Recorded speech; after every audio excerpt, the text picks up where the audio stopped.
Well, hello, everyone. Good to see you all. Thank you all so very much for joining me.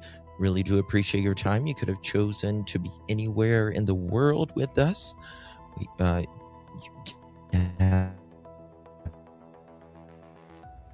a lot of 84 years old out of Pima County, Arizona. And tonight we are going over the ICAC very interesting things that I have been compiling on this nonstop, literally nonstop. And I think you guys will get some real valuable information in all of this that I have collected. So we've got a lot to talk about tonight on the other side of this. I've walked through storms in scars and grace, smile through pain with a painted face. They called me too loud, too much, too strong, but honey, that's the reason I belong. Every scar's a scripture, every tear's a hymn. I found my worth where the light grew dim. They tried to break me, but here's a twist. I turned my pain into a clenched fist. I'm an unbreakable woman, born of fire and pearl. I shine like grace in a reckless world. You can test my faith, you can shake my plan, but I'll rise again. Just watch me stand.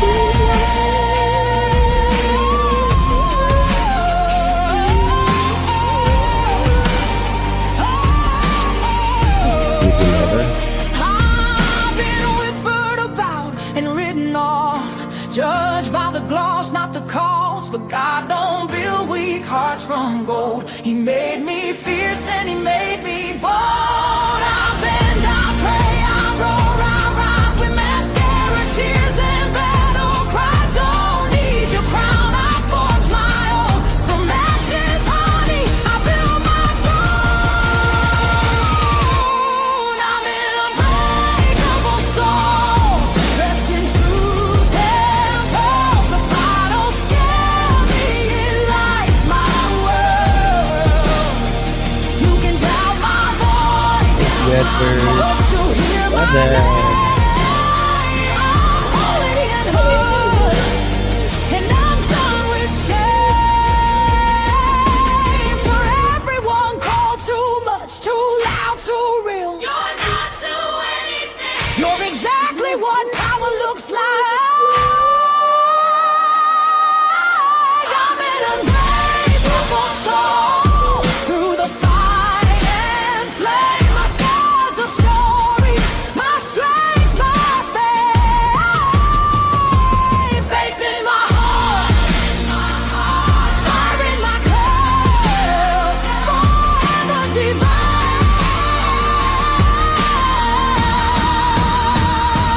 Clutch them pearls.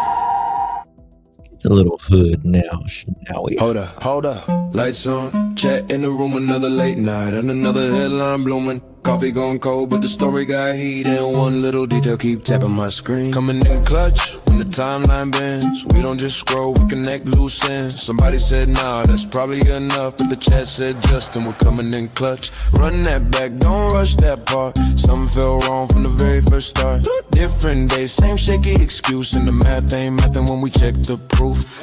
I'm not here to play detective for fame. I'm here when the story starts changing names. One clip, one call, one post too much, and the whole room knows we're coming in clutch. Coming in clutch, yeah, the facts stay loud. Truth don't hide when we bring the crowd. Screens lit up and the chat don't sleep. We dig real deep where the stories get steep.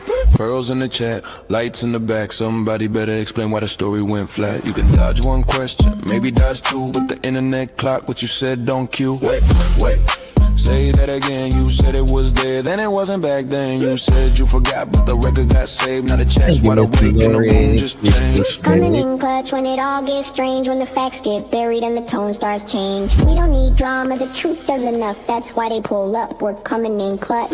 Late night crew, yeah, we built this thing. One live stream turned to a whole damn ring. Members in green minds holding it down. Whole chat moving like a small town crowd. No fake hype, no lazy spin, just one more clue and we're back again. If it don't sit right, we don't let it slide. We put the detail right up on live. Coming in clutch, say it one more time. Whole room locked on the very next line. From the first red flag to the final touch, you know where to be, we're coming in clutch. When the screen fades out and the night gets still, somebody somewhere knows truth comes real. We'll be right here when the next facts drop. Coming in clutch and we don't just stop. Excuse me. Hello, hello, hello, everyone. Good to see you all. Thank you all so very much for joining me. We really do appreciate you. Could have chosen to be anywhere on YouTube. You have a lot of options anywhere on the internet, anywhere in the world, and you chose to be right here. I know your time is very valuable, and I do appreciate you spending some time with me. Today is August 24th, 2026, and it is currently 8:51 p.m. on the East Coast of the United States. Bonjour. How you doing? Good to see you all. We've got a doozy tonight, a big old doozy tonight. And guys, oh my God. Before we get started, I just have to say, you guys know that I normally take my blood pressure medicine generally right when my live stream starts. Well, I was jumping around and I took my sleeping pill.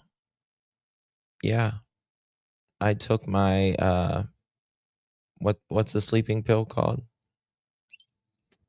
I took my sleeping pill. I can't think of it now. I cannot think of it now.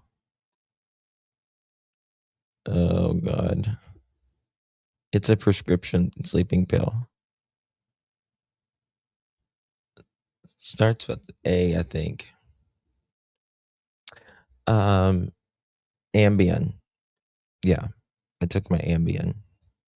So, if I, we're gonna power through until head hits the mic. Just turn it off, mods. After that, that's the case.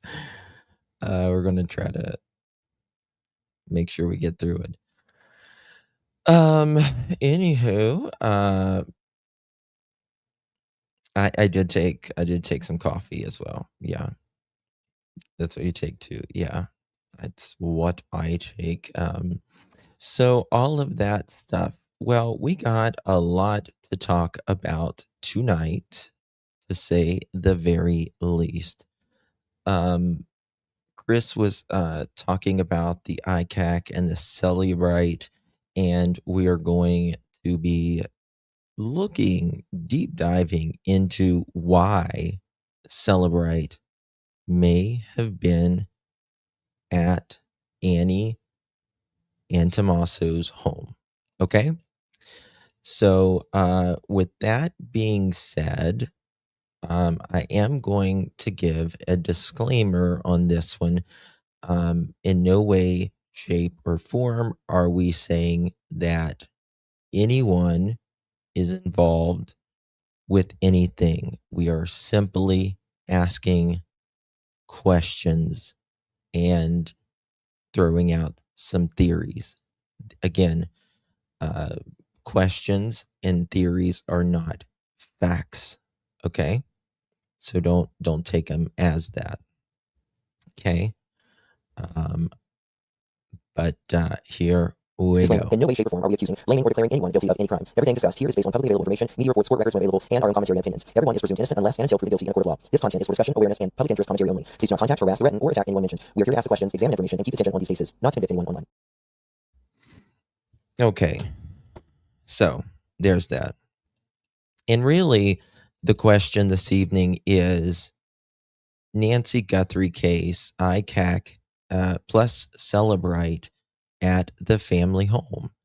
And it's why? Why does that happen? I'll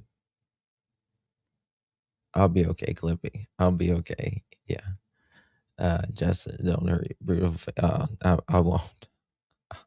I'll try not anyways. Thank you so much, Jinja. Appreciate you very much. Love you, Pookie. But you ain't going to remember this tomorrow.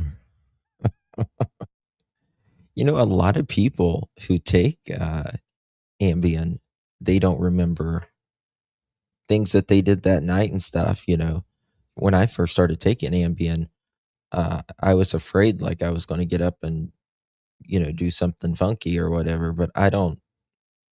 I'm just a block when I'm in bed. And yeah, it doesn't bother me. Jeff, thank you so much for the mic drop, my friend. Appreciate you. Thank you so much. Amy, thank you so much, my dear. Really do appreciate that.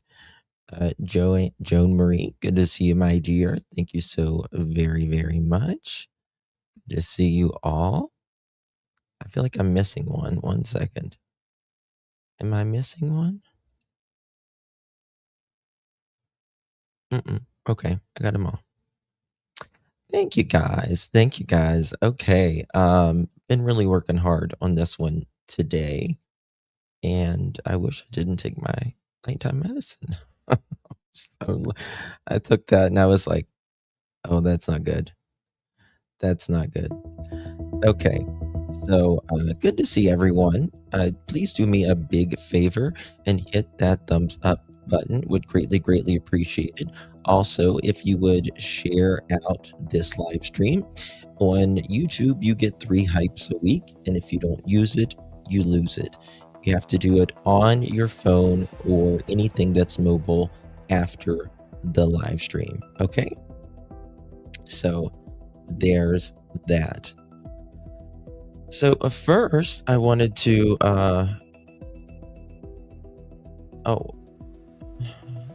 Tina, thank you so much, baby. Appreciate you. Justin, my mama took Ambien and she got up in the middle of the night and ate an entire carton of ice cream. My birth mother did the same thing and she ate a whole thing of Nutella. Yeah. But you know something? That's nothing out of the ordinary for me. I'll wake up in the middle of the night and eat a whole thing of ice cream too, without medicine.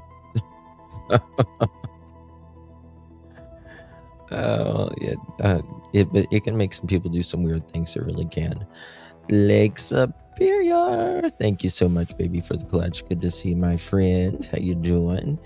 GTE, how you doing for the coffee you're going to need tomorrow? Thank you so much, baby. Appreciate you very much. Side note, I went to the dentist today. They looked at me and because I got an implant that's not doing so hot right now. It's I don't think it's grafting the way it should be, and it's kind of broke, and I have to be on antibiotics until Thursday before they'll do the surgery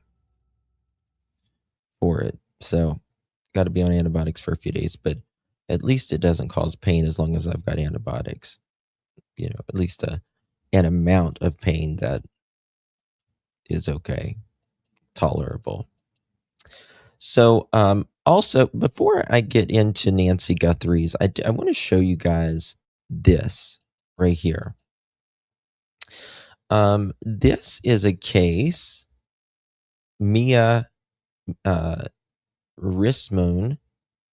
She is 5 years old and has been missing since Phoenix since August 14, 2024. Authorities and her family are deeply concerned and continue to search for her. Every share could reach the right person and helping by bring Mia home safely. If you have any public information, contact the Phoenix Police Department. Okay, so see if I can save link. Let me do it like this. Copy link, and I'll drop it in here if you guys want to share that up. Love for you guys to share that up. I'm not familiar with this case, but you know, we do a lot of Tucson coverage anyways, and I thought that would be worth it. You know what I mean? Get that little gal's face out there. Hummingbird, how you doing, baby? Thank you for the floating heart. Really, really do appreciate you. Good to see you. And Nicole, thank you so much. Love your show. Love y'all pearls. Be careful with Ambien. We love you, Justin. Thank you so much, my dear. Appreciate you very, very much. Yeah, got to be careful on it. For sure, for sure. Okay. All right, so here we go. I want to talk to you guys about some things. First of all, I just want to tell you like what Cellebrite is for those in ICAC. And then we're going to ask the questions, right? Then we are going to ask the questions of what these are. Okay. And why were they at Tommaso's? And again, I want to say that I am not blaming anybody in this case related to Nancy Guthrie. I'm not, but I do have a lot of questions. I do have a lot of questions. Okay. And I'm prescribed trazodone, and I just had a major dental surgery, so I've been in pain. Oh God, Randy, it sucks. It sucks.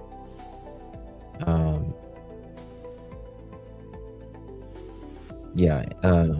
It sucks even more if you got dental insurance. I don't have dental insurance anymore, so it really sucks. Okay, here we go. Yes, guys, make sure you're hitting that thumbs up button. Greatly, greatly appreciate you. Let me get down here to where we are. All right. So, what is ICAC? The acronym. Well, it stands for Internet Crimes Against Children.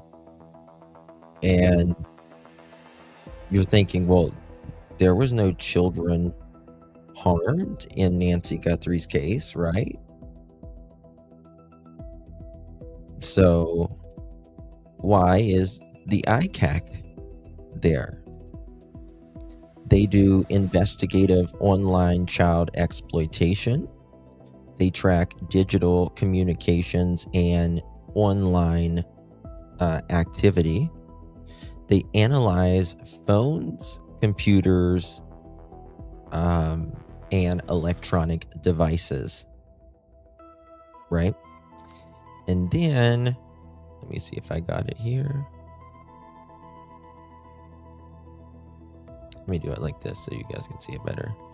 And then they can also recover messages, phones, videos, and app data.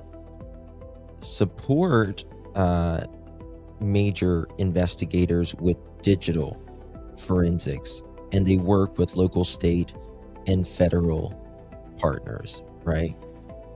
ICAC investigators are often specially trained in the digital forensics and electronic evidence. And I'm going to show you some dates on that here shortly about when they were in the area, you know, what they might have been doing. Now, Cellebrite, it is a software that for generally mobile devices, right? And what it does, it extracts data evidence and it organizes the data evidence. It also builds timelines. What is plausible versus what is probable versus it's highly unlikely, right? They also analyze apps because so much of our data now goes through apps that we use, right? And that's a big one. That's a big one. So whose device were they examining? And was more than one phone involved? Was the extraction done inside or outside the house? And what level of extraction was performed? Okay. Okay. So Cellebrite, what it can find: potential digital evidence, messages, text messages, iMessages, chats, and more, call logs, incoming, outgoing, missed calls, duration, phone and video, images, video, thumbnails, metadata, and more. They can look at your app data, app content, settings, database, and files. They can find location artifacts, GPS. Remember GPS in a minute. Data. Let's see here. Frequent places, maps, and check-ins. Device activity, events, alerts, usage logs, and system activity. They can know who you've been in contact with, right? Saved contacts and accounts, and linked profiles as well. They can also get what the apps that you have deleted, deleted messages, files, and previously removed files. So what were investigators trying to reconstruct? Because they were mainly at Annie and Tommaso's with this ICAC, more than anywhere else. If they had anything to do with small humans, I can understand in silence about the case. This stuff doesn't come out until arrest is made. Yeah, it's kind of perplexing why it's like this. Shady family friends question mark. Why is that? Why Ward was in the door abuse in his. So you guys know how we talk about, you know, the motives of someone maybe wanting to unalive Nancy. And, you know, most people go to financial. That's the first thing. But I always say, what about information that they don't want to ruin someone else's life? Right? Could Nancy have known or found out about something that was going on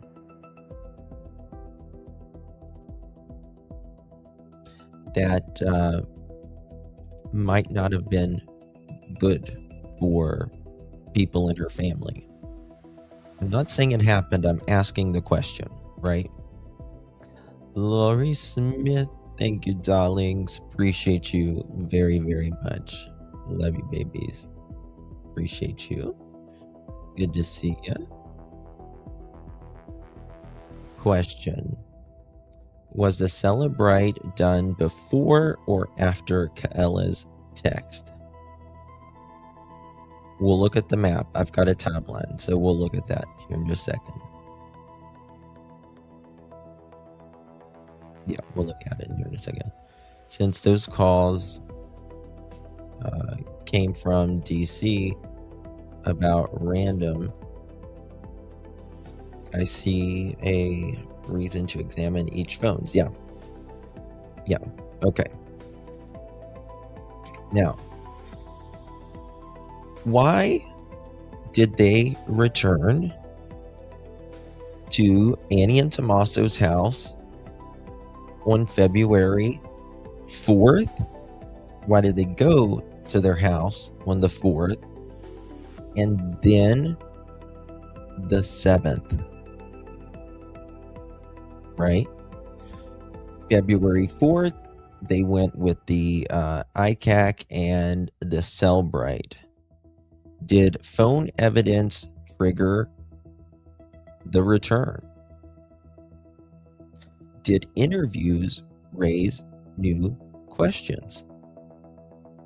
Did surveillance point investigators back? You got to remember, Nancy took that ride share over there about 5:30 that evening. Say she was there by 6, and she was there for about 3.5 hours. And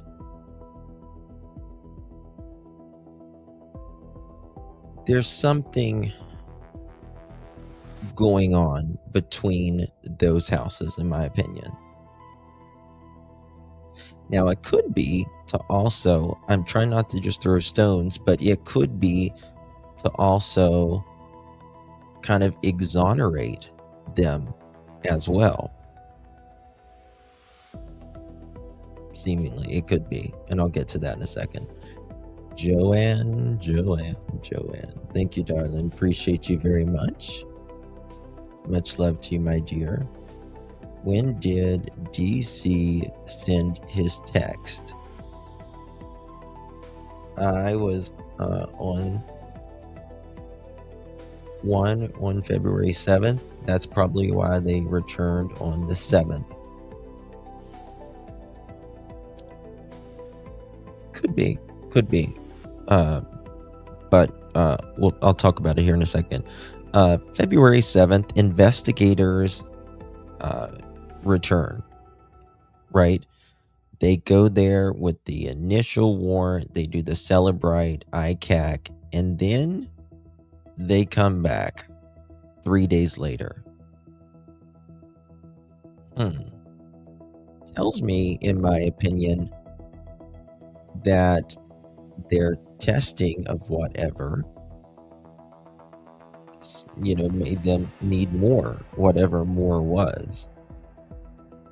Did a phone trigger the evidence for them to return? Did the interviews raise new questions? Did surveillance point investigators back? Was it a follow-up routine?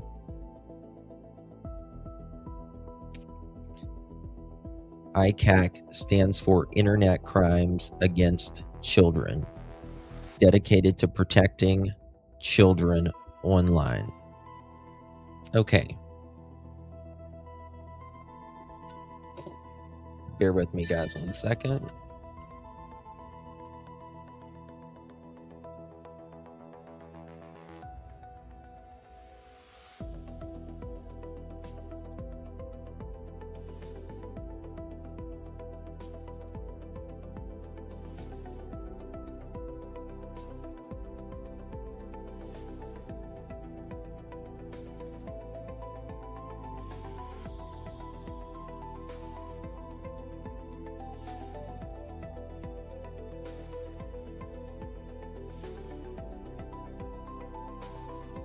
Apologize for that, guys.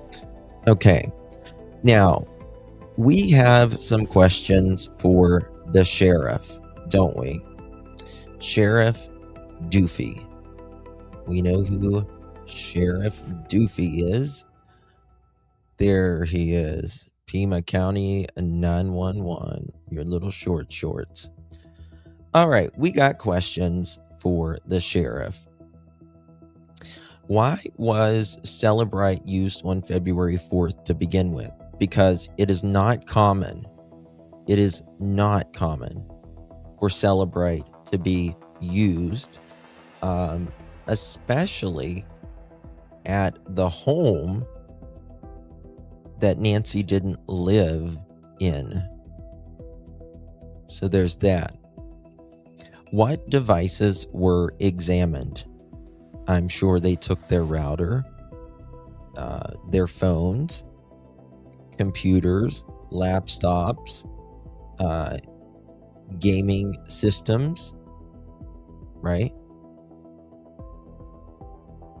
And in general, why was the ICAC investigation even chosen in the first place? Was the family cooperative? I would say yes. Okay. Did the phone data... I'm going to show you how we can connect these in just a moment. For instance, the phone data. You guys have always heard me talk about how this, for instance, this Tommaso, Nancy getting in the vehicle, she'll have her cell phone on, he'll have his cell phone on, it'll be pinging to the towers. It'll also be trying to either Wi-Fi or Bluetooth connect to that car as well, and maybe other buildings around, right? Lots of signals, and that should be all we need to know for a pretty solid alibi, especially after you drop Nancy off. Her phone should have still been on. It should have stayed, actively around in that house until she was taken out of that house. Then Tommaso's vehicle data and his phone and all of that, it should also be coming back, going across town. They should be able to see that. They should be able to see that he pulled in his driveway, and he might have played on the internet a couple hours or whatever, and then it was lights off, and they don't see him leaving anywhere. Right? Well, so what's the deal here? That's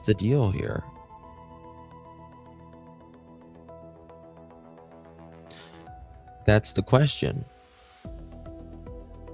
Thank you guys for the gifts. Appreciate you. Thank you, Ellen. If I miss you guys, I'll get to you guys here in just a little bit. I appreciate you. So, was digital evidence used to clear their name? Now, generally, you don't need ICAC to clear your name, right? Were Nancy's cameras accounts examined? Did on February 4th evidence lead to February 7th? Did they find something in that house in February 4th and had to go back February 7th? That something was just not making sense. Things that they took out of that house, they had to go back for more so they could get some sort of answer, right? So let's see here. All right. So the digital evidence on one second here. Did the digital evidence web Where do these pieces intersect, right? You got Nancy Guthrie. She would have, cell phone. They would be checking that with Cellebrite. Nancy Guthrie has Nest cams and other cameras. They would be checking the vehicles. They would be checking Wi-Fi's, cell phone towers, neighboring videos, ransom communication, and cloud data, right? So she's got a pretty big electronic footprint right there. In my opinion, I believe Savannah could have had something to do with it as well. Even though she's in New York, doesn't mean they can't make phone calls and get things in order. That's true. That's true. I don't think Savannah has anything to do with it, but I do think that there could be others, and I'm going to show you some stuff today. It's going to be a good live. Very good live today. I'm trying not to freeze myself to death, though. Okay. All right. Plant Lady, thank you for 26 months, babe. Appreciate ya. How you doing, darling? Place the Ambien in a different place than your other meds. Love you, beautiful. Yeah. I so should do that. Thank you so much, my dear. Appreciate you. Lori, thank you so much for the clutch, my dear. Appreciate you.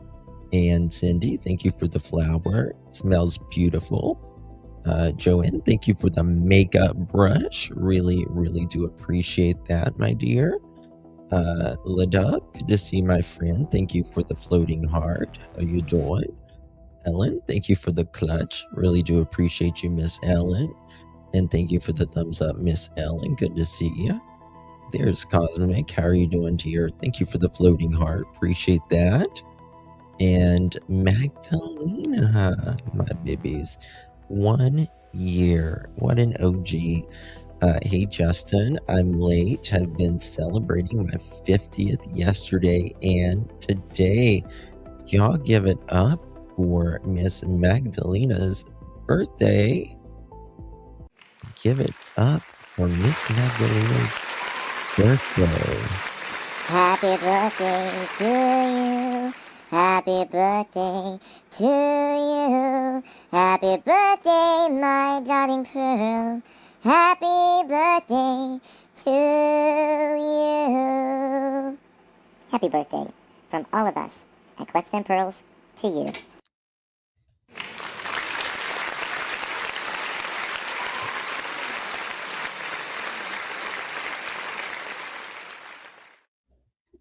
Happy birthday, my darlings. Happy birthday. May all your dreams come true, my love. Thank you so much for 12 months, my dear. And thank you for the floating heart babies. We appreciate you. Thank you so very much, my dear. Oops, wrong one. There we go. I'll get it in a minute. There we go. Happy birthday, my darlings. Let's see here. Hey, GT, good to see you, my friend. I believe Savannah Guthrie will want it silenced if she has anything to do with ICAC looking for them, in my opinion. We shall see. Oh yeah, it checks app data, all that. Yes. Absolutely. Joan, thank you so much for the party hat. Thank you, babies. Appreciate you. Good to see you. Hey, Brittany. Good to see you, babies. Did Savannah decide to do Wordle because she's back away from her career? I think she's going to be doing that game show, from what I understand. Alicia, thank you for the treat, my dear. Appreciate you. Good to see you. Thank you, love. Let's see here. Savannah has apparently taken a week break. Interesting. Hey, Miss Dolores. Appreciate you. How you doing, Mama? Thank you so much. Really do appreciate you, Miss Dolores. Good to see you. Good to see you, my friend. Okay. So. All right. So now we're going to be getting into what happened after the 948 drop-off. There's one thing that I want you to remember what the sheriff says here in a minute, but about the drop-off, about who drops Annie off, and how he says it. Okay, but we got 948 drop-off. Key questions that we're going to be discussing is, can digital data establish the route afterward? And the answer is yes. When did the phone connect to the home Wi-Fi, right? For instance, when Nancy got into her Uber, her device should have no longer have been on her, it should no longer be on her internet, right? She's away from that. Well, as soon as she gets to Annie and Tommaso's, even if she doesn't connect to the Wi-Fi or any Bluetooth device, it's still going to shake hands, is what I call, to let Nancy's phone know, hey, I'm Wi-Fi and I'm right here waiting for you if you would like to join. Same thing goes for Bluetooth. And then that's going to have a timestamp on it. And then when she leaves, it's going to tell us when she left, when she was out of that area, when her phone was out of that area, getting back in the phone or getting back in the car with Tommaso, right? Tommaso's phone and her phone should be rolling down the road together, right?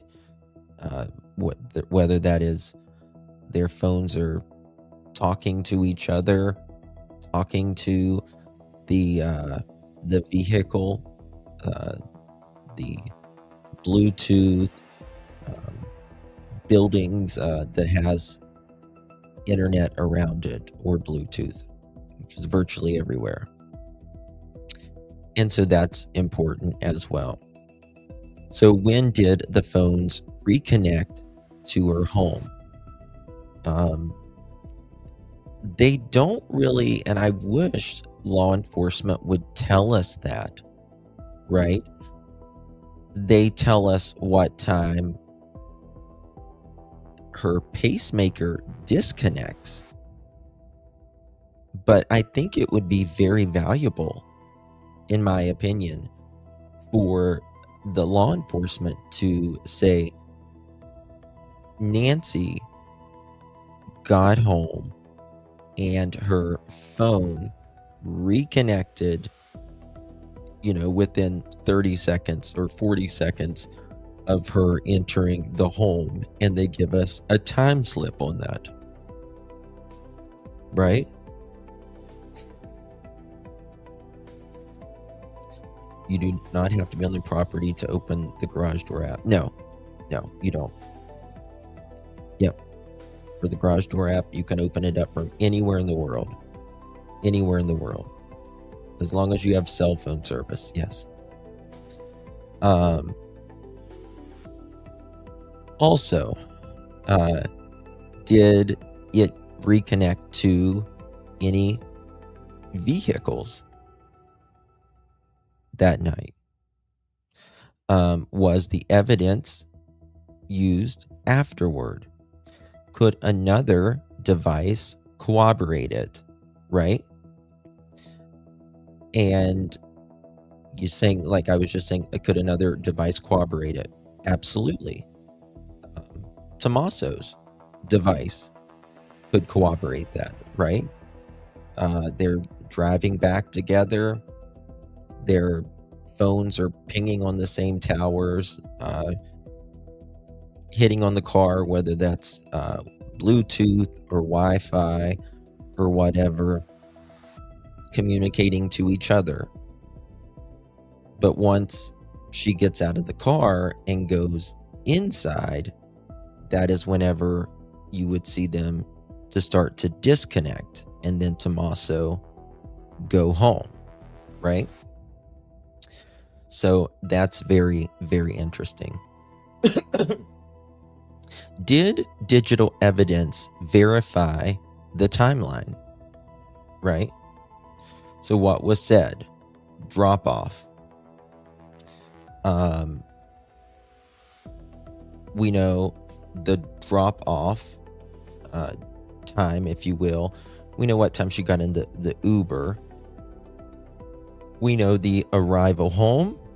We know the vehicle movement, but we pretty much know the route that they would have taken, but it's not really confirmed that I'm aware of. Overnight activity. This is a big one. A big one. Right. What was going on in these overnight activities?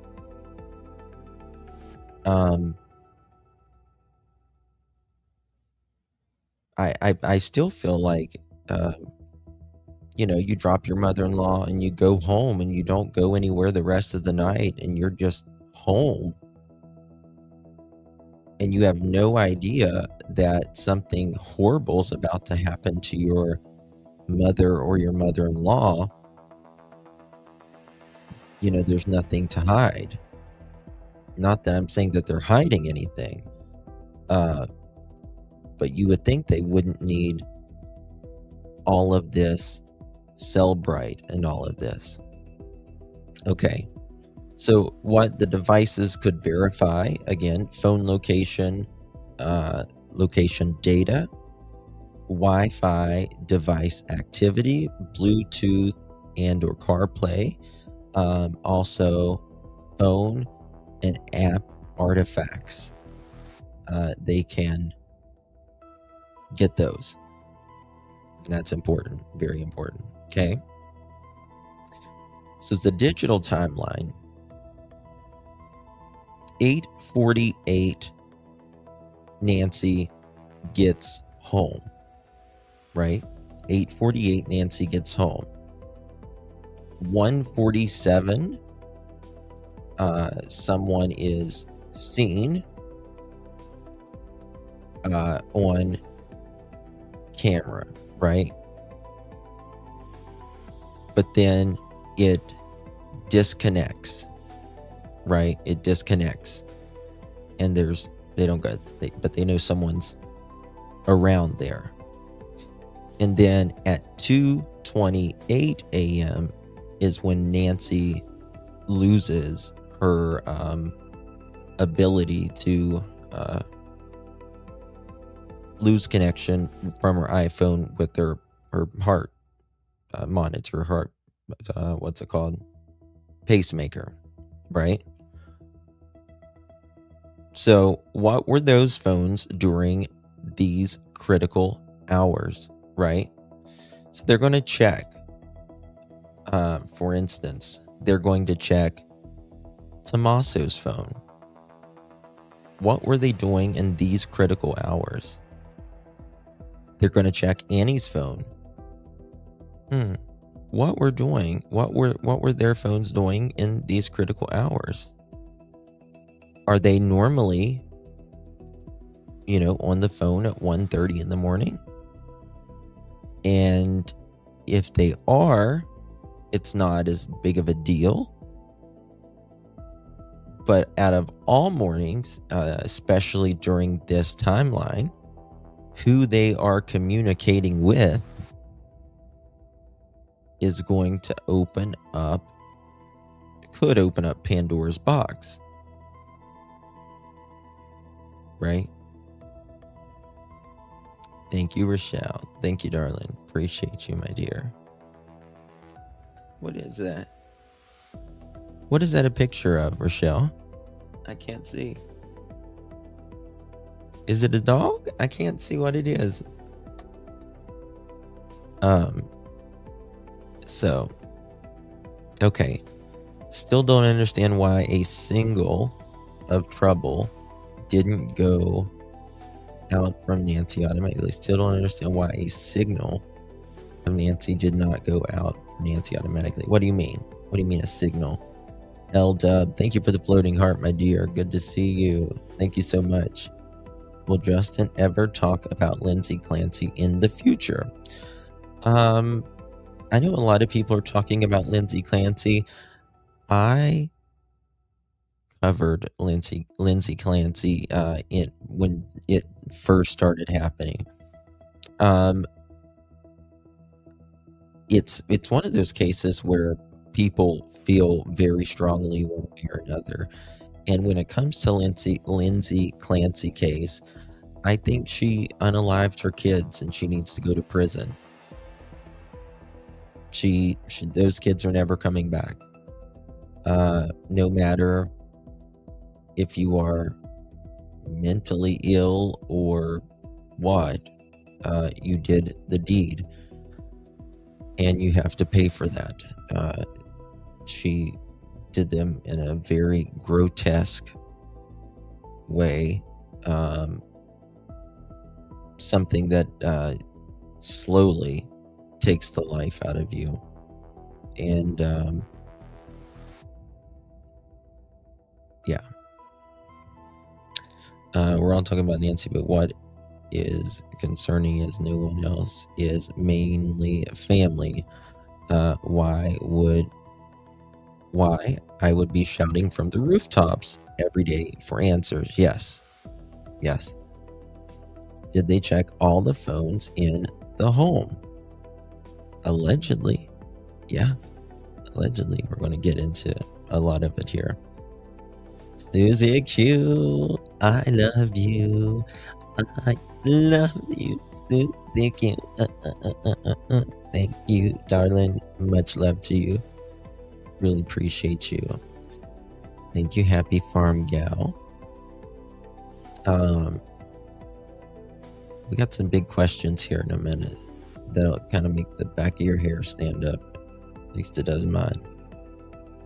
Is anyone else starting to think that's a huge amount of this scene was staged and perhaps Nancy never actually made it home to the night? I hate feeling this way, but damn.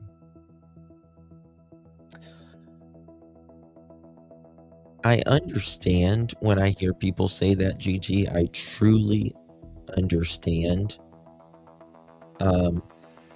But I do believe she made it home.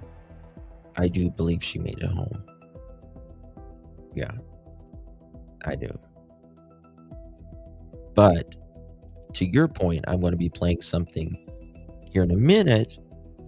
Something Sheriff Doofy said that kind of makes you wonder.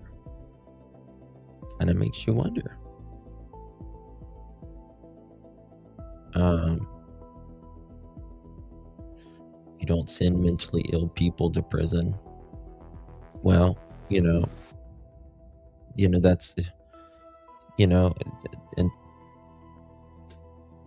I don't care where she is as long as she's put away. She needs to be put away. That's what I think. I mean, she sent her husband to do things, and she wouldn't give her medicine long enough to work, seems like. And it seems like there was, hard times going on in their marriage, their young marriage. But regardless, she killed 3 kids and they're not coming back. And, like I said, it does no good to put drug addicts in prison. It does no good for them. They have no skills or anything to get out. And they're just going to go back right to the streets. Patty, thank you so much, my dear. Appreciate you very much. But that's what they do. That's what they do. Oh, did you do a profile of her? Pat did? That would be good.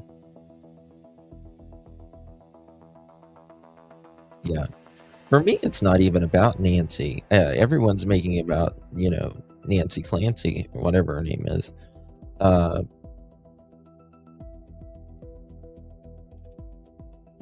It's not about her. It's about the 3 victims that were children, and they're not coming back. I have same medical health issues as Lindsay. No excuse for me, in my opinion. Yeah, there's plenty of people that have the same thing. To me, that's a little too planned out, the Googleness and stuff like that.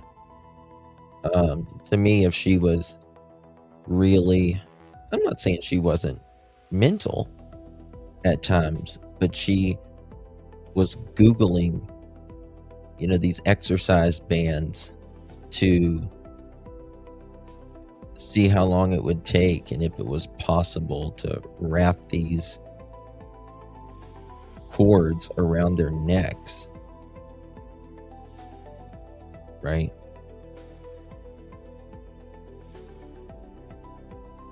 So there's that. I said anyone who unalives someone else is dangerous, belonging behind bars regardless of the reason. I mean, here's the thing, right? Like,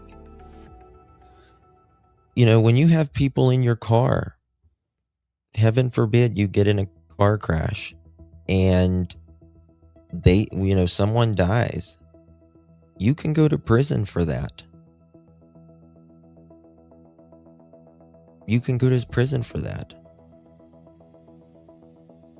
So, I'll be honest here. I had thought of kicking my baby if I had done that. I deserved to be put in jail. He was my baby. It was postpartum, I guess. I don't know. Yeah, Lily. I mean, there's things that whether it's the human condition or whatever, the people get intrusive thoughts for whatever reason, right? Like, oh my God, but they'll think of something, doing something bad to someone they love, but most of the time those type of people are very scared of doing something to their loved ones, and that's why it becomes this awful thing in their head, and then they feel guilty or whatever. And so usually those people that like you that like think about something like that, it's not that you're bad or anything else, it's that you're human, and that would really bother you.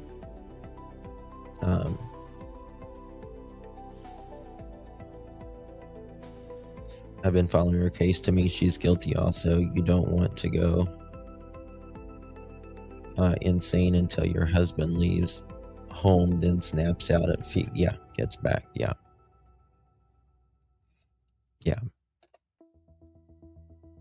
Thoughts can pop up in your head, and it's not your fault. Just kick them out. That's right, Susan. Yeah, we are not our thoughts. We are not our thoughts. We have millions of thoughts a day. Our thoughts lie to us and all that. Talk good to yourself. Really talk good to yourself. Feed your mind. Feed your mind. Okay. So here we go. The digital timeline, 9:48 p.m., 1:47 a.m., 2:12 a.m., and 2:28 a.m. What were the phones during these critical hours, right? So we should have a profile of Nancy leaving her house. Her Wi-Fi and Bluetooth devices should kick off of her phone at that time, right? Now, she gets in the Uber car. It should try to connect or a handshake just to say, hey, I'm here, when she gets in that car. Then she'll get out of that car and she'll go into Annie and Tommaso's for hours, right? Whether she connects to the Wi-Fi or Bluetooth, regardless, there's going to be shaking hands. If I'm, hey, I'm Bluetooth, you've got Bluetooth. If you need to use this Bluetooth, the electronics are talking to each other. Here's the ping. And then there, right? And that should have went on for some hours. Now, after she left, driving home with Tommaso, again, their devices should have been talking to each other. Then after she got out of the vehicle, it should have started, her devices should have started talking to, or like her phone, her watch, in her home. That's what it should have started talking to.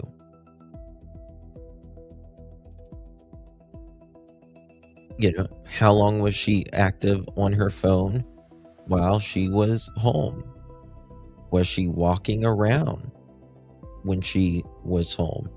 Did she make any phone calls that night? Make any text messages? Make any emails? Right?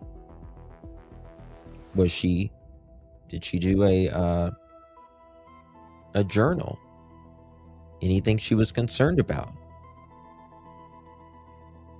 But the main point is, after 9:48 p.m., when Tommaso and Annie separate, Tommaso and Nancy separate,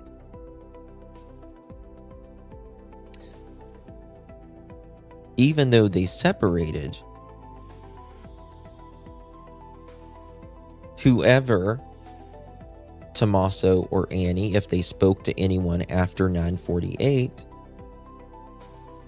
police are going to be very interested in that, right? And they're also going to see, did they speak to them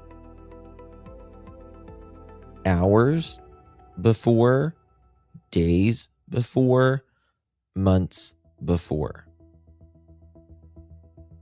Okay. And they're going to see if there's some sort of receipts, if you will, some sort of communication. Doesn't mean just, you know, text messages. There's so many apps where you can communicate with. Well, now there is a couple apps that are completely encrypted, and that's where most people who's going to do a crime talk. But you never know. Sometimes they can get things and sometimes they can't, right? Angel kisses. Thank you for the flowers. Flowers for me. Thank you so much, dear. Appreciate you very much, my dear. That's right. That's right. Something sent them into an investigation, and in my opinion, I'm not done out of... It was not done out of precaution. Yes, I agree. I'm going to show you some more things here that you're going to be like, just wait for it. I heard Savannah never actually made the $500,000 donation to missing and exploited children, ? Then ICAC involved. A lot of children's organizations for 84 years.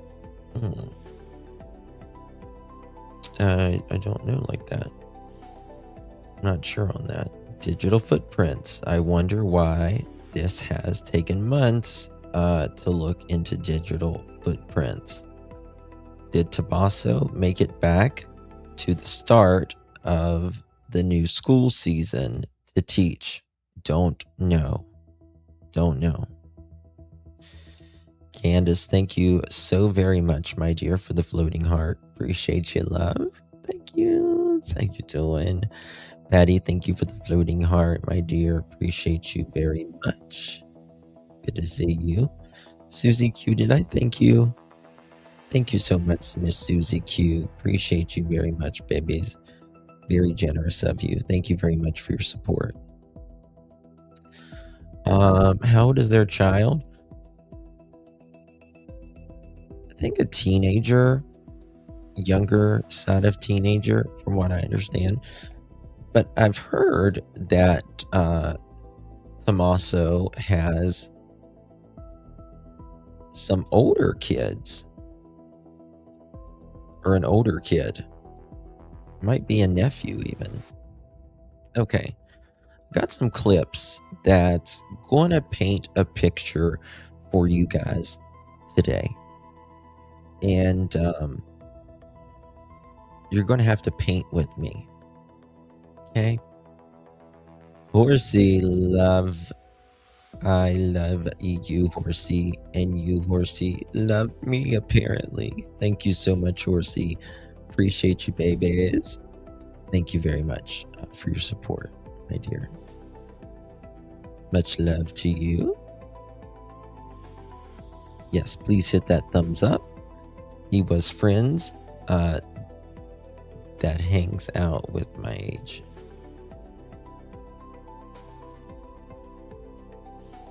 What do you mean he was friends with someone that helped? He was friends with someone that helped out your age? Don't know what that means. Okay. Listen to this 1 minute and 17 clip from Brian Inton. Okay? 1 second here.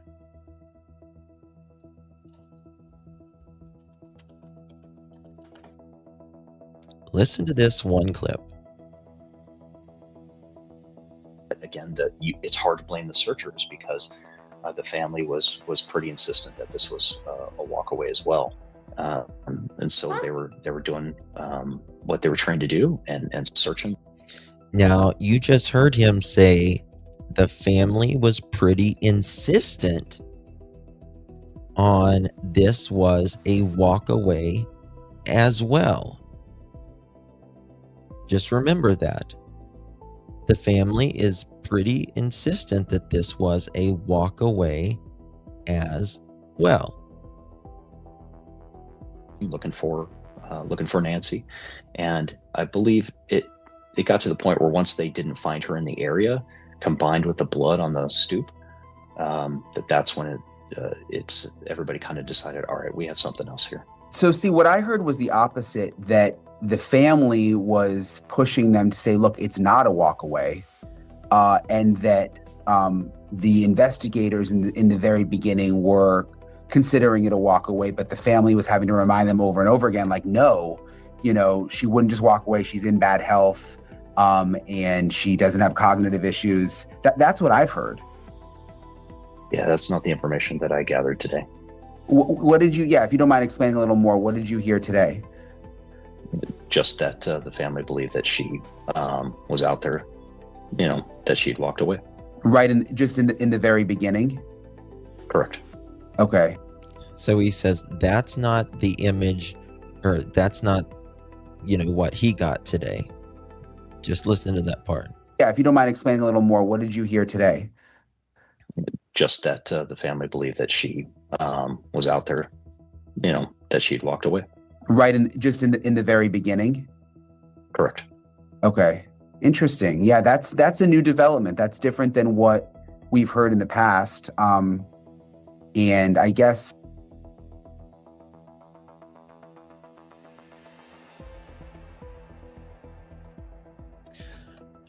what's the zone? Justin, are you in the zone tonight? What's the zone? You gotta tell me what the zone is. You gotta tell me what the zone. What's the zone? Okay, now look at this. This was from February 7th. February 7th. And what did we say on our graphics? Let me go back here. Why return February 7th? Because February 4th, they did the ICAC and the Cellebrite. February 7th, they're in there looking for blood. Now tell me, why? Why are you looking for blood of Miss Guthrie in their home?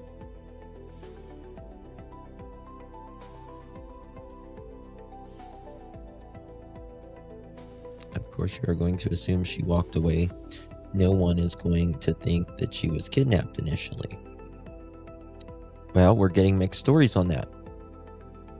And I'm going to show you some more on that in a second. Walking away, but why do you walk out the front door and leave the back door propped open? And where were the back doors propped open? Well, I mean, but think about this, Horsey. How could anybody think that she walked away? I mean, yes, back doors are propped open, blood up front, the camera is taken down, and the lights are broken. That's not a walk away, right? Yeah. What did Amazon delivery driver in the package on the porch? Was it even from Amazon or some kind of proof of life in plain sight, disguised as Amazon? All media out front, and none saw Amazon delivery. I think it was there before they got there. We're going to get onto that. Yes. Okay. So this is after 3 days after they get the ICAC, which is the Internet Crimes Against Children, and they do the Cellebrite on this. And then this is them at the home.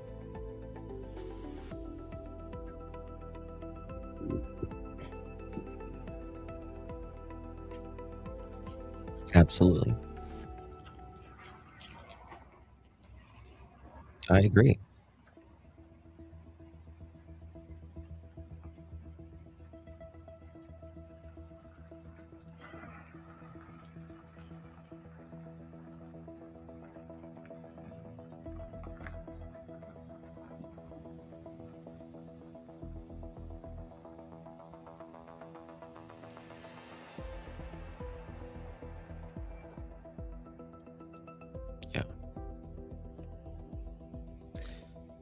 So this is the night that they stayed over there for 3 hours. They were allegedly testing luminol in certain parts. Last night, here's a look at investigators arriving at Annie Guthrie's home in Tucson, minutes after a car was towed from her mother's garage to the Pima County Sheriff's lots. They only stayed about 5 minutes. Okay. So, there's that one. Now, another thing I want to say. Someone writes, hustle bitch. This is where it gets strange. He doesn't know Nancy Guthrie, so why does the sheriff look personally shattered? Watch him closely. During the kidnapping investigation of Savannah Guthrie's mother, the Pima County Sheriff has been visibly emotional in multiple press conferences and interviews. Not the family, not the spokesperson, the sheriff, Chris Nanos. And it hasn't happened once. It's happened repeatedly. For someone who didn't know the missing person, the intensity he stood out to viewers. Some see compassion, some see the weight of responsibility, some don't know what to make of it. High-profile cases affect people differently, but many are asking why he appears to be so personally affected. What does his emotions tell you? Guys, please hit that thumbs up button or double tap that screen. Make the algorithm smile. Check the text.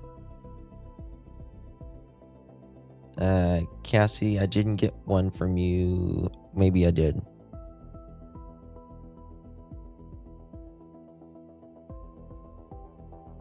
Okay.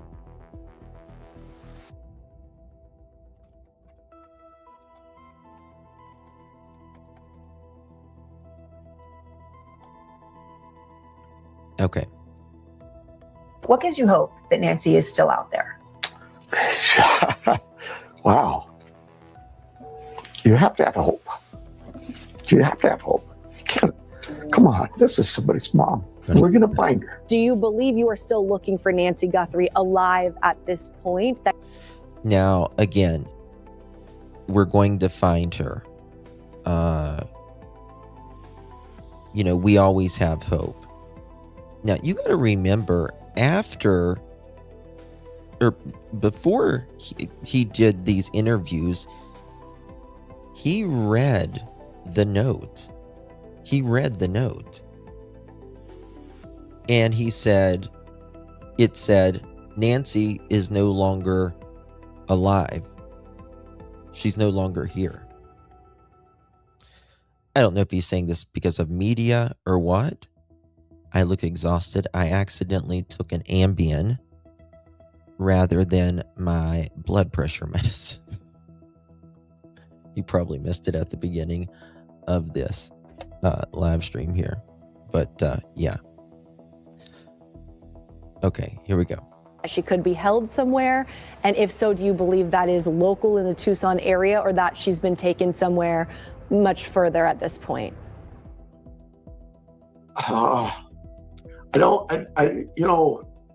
We're just not going to give up hope.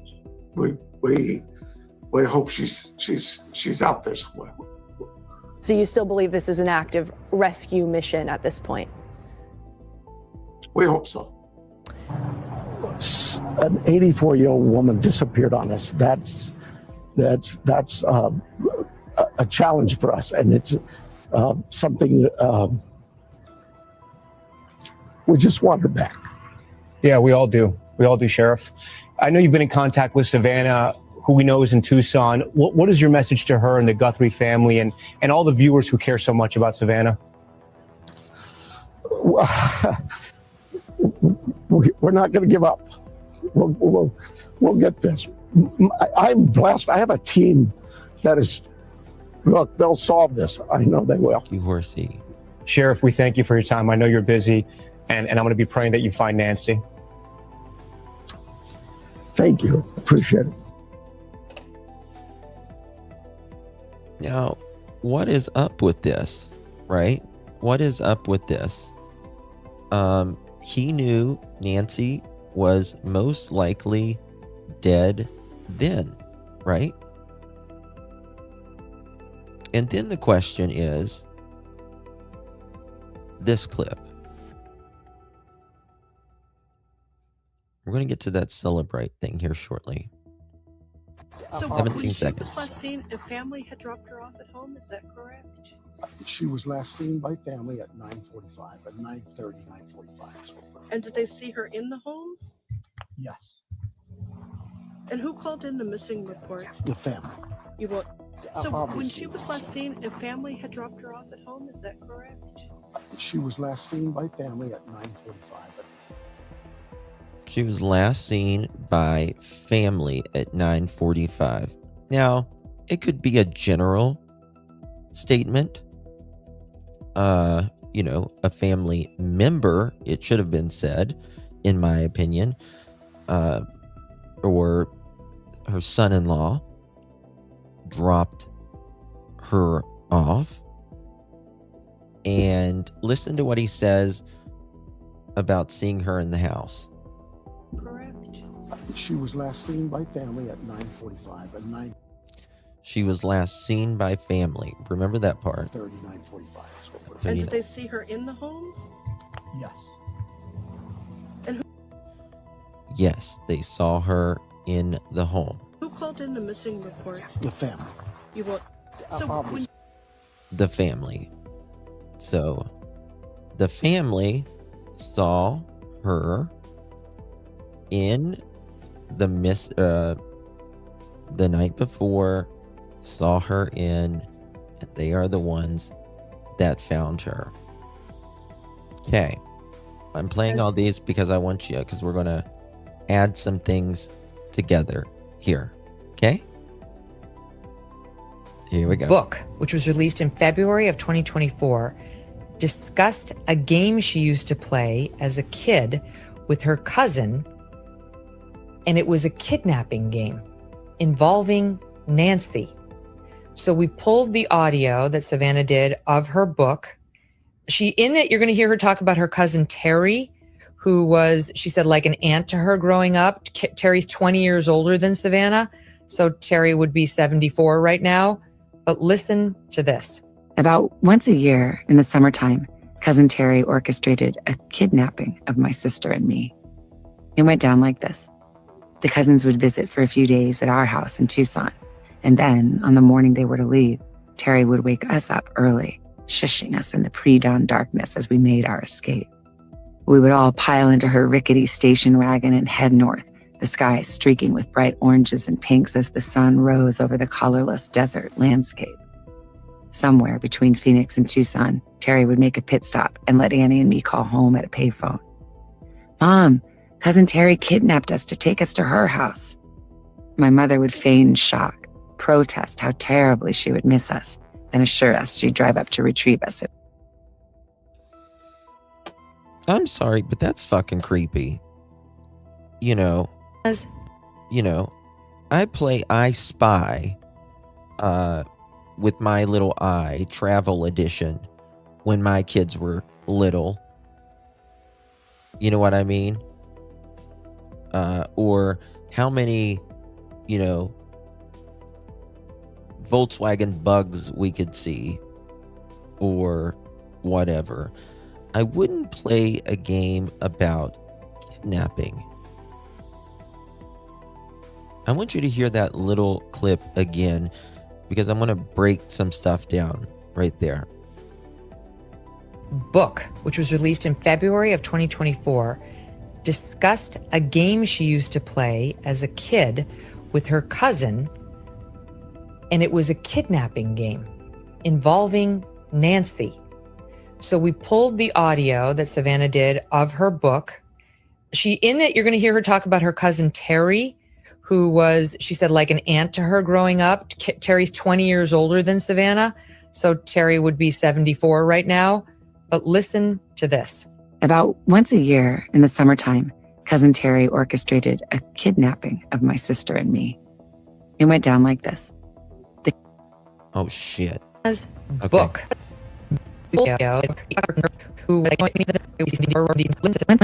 About once a year in the summertime, Cousin Terry orchestrated a kidnapping of my sister and me.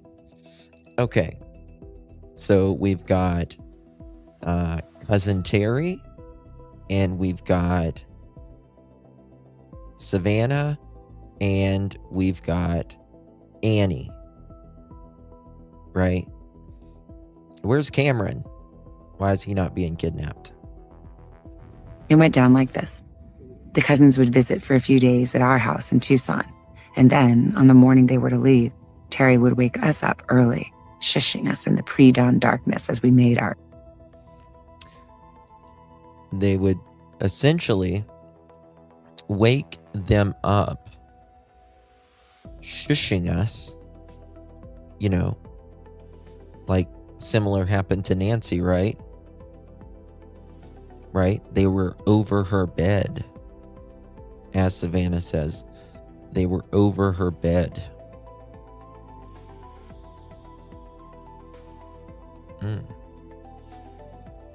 Our escape. Terry would wake us up early, shushing us in the pre-dawn darkness as we made our escape. We would all pile into her rickety station wagon and head north, the sky streaking with bright oranges and pinks as the sun rose over the colorless desert landscape. Somewhere between Phoenix and Tucson, Terry would make a pit stop and let Annie and me call home at a payphone. "Mom, Cousin Terry kidnapped us to take us to her house." My mother would feign shock, protest how terribly she would miss us.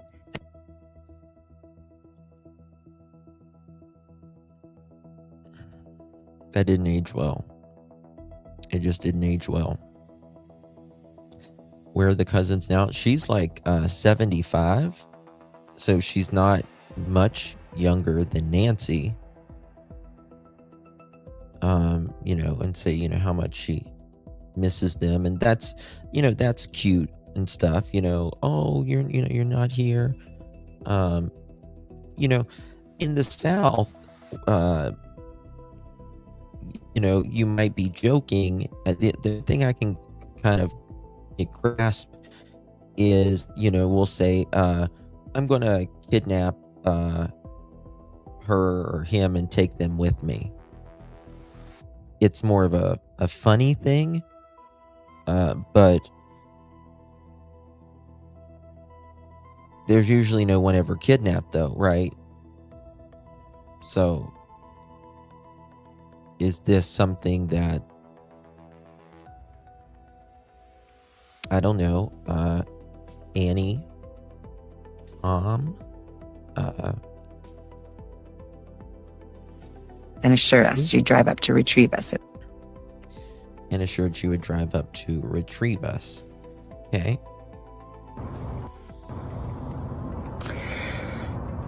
I wanted to come on, and it's been 2 weeks since our mom was taken, and I just wanted to come on and say that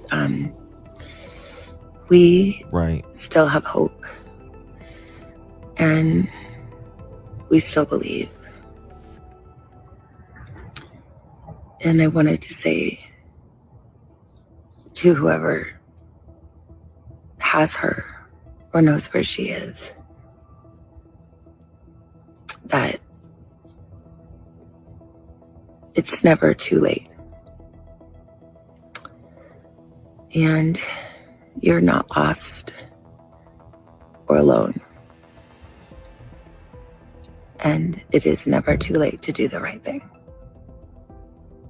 And we are here. And we believe. And we believe in the essential goodness of every human being. And it's never too late. By the way, guys, do you guys remember how we were talking about a separate note the other day, we were talking about a separate note. Well, I got it figured out. I'm pretty sure, but I'll have to find it here in a second. I'm going to play it for you. I'm going to show it for you. Because it's very interesting. I think that something, let me see if I got it here real quick.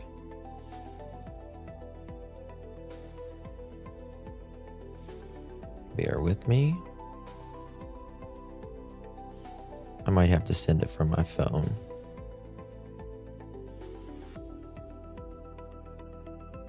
Yep, I'm gonna have to send it from my phone, I think. Okay. Let me send it from my phone because you guys want to see this. Is my phone dead? Okay, my phone's dead. I'll play something and I'll get it. I'll charge it. Okay, moving on here. I want to talk about, there's some very important things that we're going to get into here, but I'm just trying to set this up so you can see. Did I play this yet? So when she was last seen, a family had dropped her off at home. Is that correct? She was last seen by family at 9:45, at 9:30, 9:45. She was last seen by family at 9:30 or 9:45. And did they see her in the home? Yes. Yes, they saw her in the home. And who called in the missing report? The family. The family. So when she was last seen, a family had dropped her off at home. Is that correct? She was last seen by family at 9:45, at 9:30, 9:45. And did they see her in the home? Yes. Okay, that they seen her in the home. Okay, you got it. Okay, now,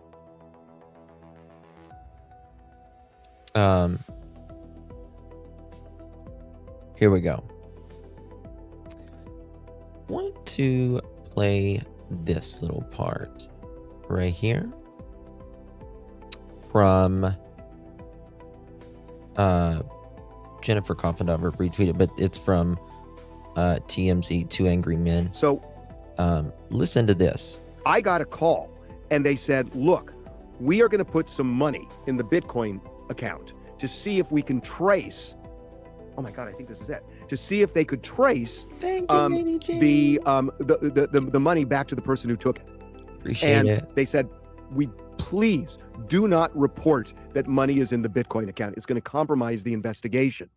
And so I didn't. We didn't say anything, but we saw the money surface. It was only like $285. I think they were just trying to trigger something. And so we didn't say anything. And then a couple of days later, one of the Tucson stations that also had the Bitcoin address published a story that money went into the Bitcoin address. And the FBI didn't want that known. And I called somebody at the FBI. In fact, I was on the phone with two people at the same time. And I said, well, this Tucson station just reported what you told me not to say. What happened? And one of them said to the other, did that Tucson station also get the ransom note? And it's like, yeah, I mean, it was widely reported they did. So I think they forgot to call that second Tucson station, and the second Tucson station blew their cover on. Now think about that. Think about that. This tells you the buffoonery that has been going on here. Think about, not only did they release this crime scene very quickly, they didn't take the rug, they didn't allow the FBI in there very quickly, but the FBI was doing an operation secretly to put some money in this account. And they told the places that got the letter to don't report on it. Well, Harvey's like, of course I won't report on it. Well, they forgot to call the other news stations to tell them. I mean, something just as basic as that, blowing your cover. We're talking about life and death here. Very unprofessional, Christina. Very unprofessional.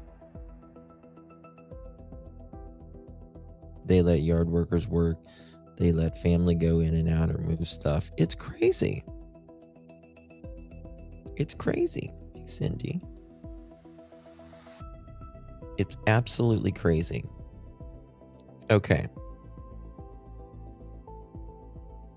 You'll see where I'm getting at here shortly. Okay?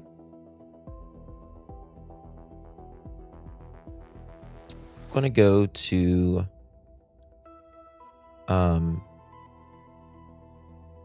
what's his name here? I want to ask you Sean Hannity. is about in the Nancy Guthrie case. I got frustrated because I knew from my sources they were trying to keep you guys out. They did. They did keep you out. I knew from my sources that they were trying to keep you guys out. Cash Patel says they did. Usually, you know, this is, even though they say they're not political, they are political. Or at least diplomatic. They are not diplomatic here. He is not diplomatic here. He just says it. What is what? Yeah, they kept us out. And look, here's how time matters in anybody's house, because I knew from my sources they were trying to keep you guys out. They did. They did keep you out. And look, here's how time matters in an investigation. The first 48 hours of anyone's disappearance are the most critical. And here's how these cases works. It is a state matter. It's a state and local law enforcement matter. What we, the FBI, do is say, hey, we're here to help. What do you need? What can we do? And for 4 days, we were kept out of the investigation.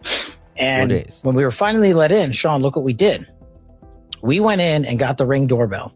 And we said, hey, is anyone talking to Google? I called the leadership at Google and I said, look, we know that there was not a subscription service.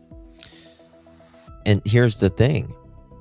We would not know who Porch Guy was if it wasn't for the FBI today. We would have no idea.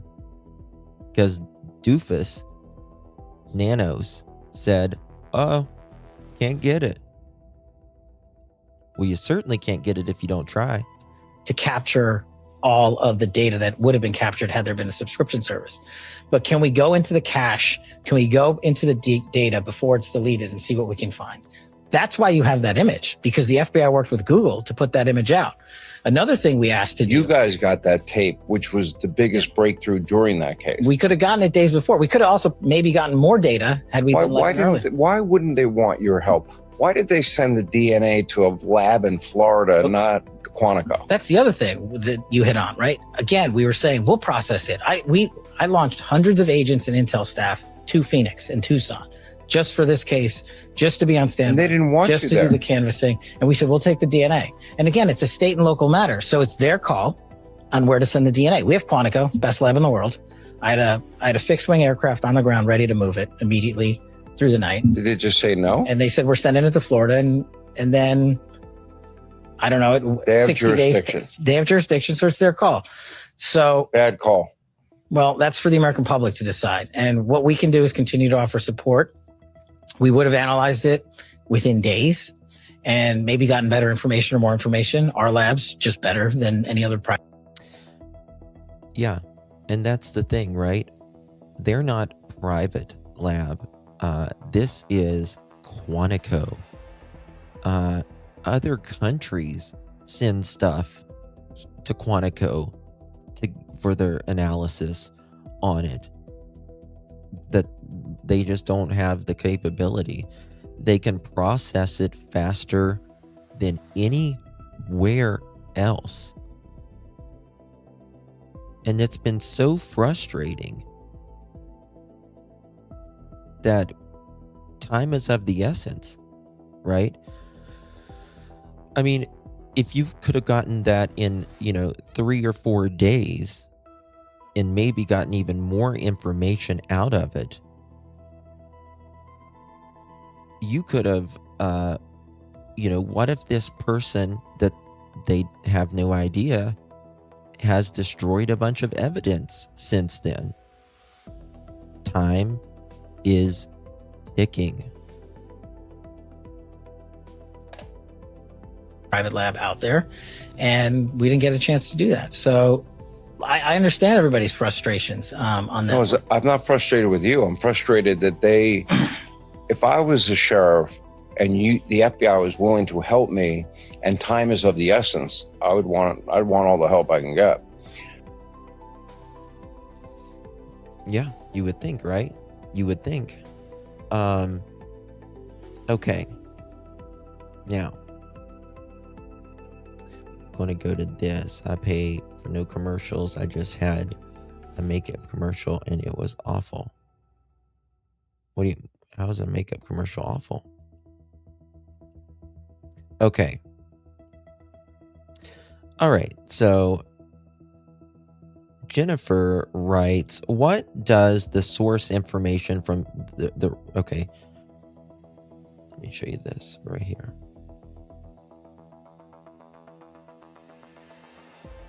So we're going to get into the ICAC. And it's brilliant. Remember this. And he saw very clearly Listen. right away. Career in the military and worked in intelligence and is a fighter pilot and is brilliant. And he saw very clearly right away what this was. Yeah. And even on the phone, when I called him, he knew. He knew. And he said, I think she's been kidnapped for ransom. And I said, yeah. What? Yeah. Well, why? What? And then, I mean, it sounds so like, how dumb could I be? But I didn't want to believe. I just said, do you think because of me?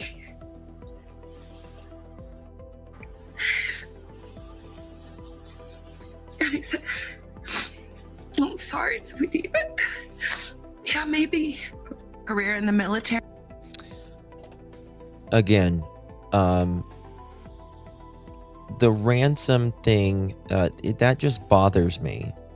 That's the only thing that bothers me about Cameron.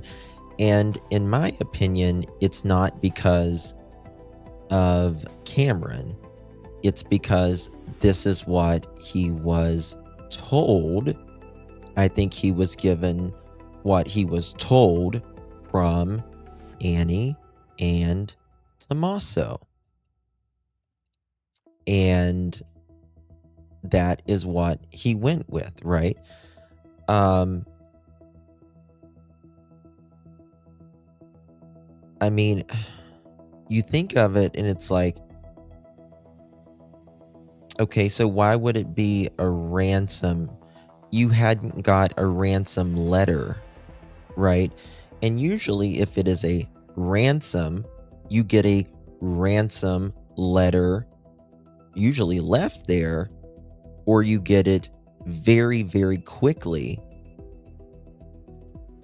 after they are abducted, right? So there's that. Okay.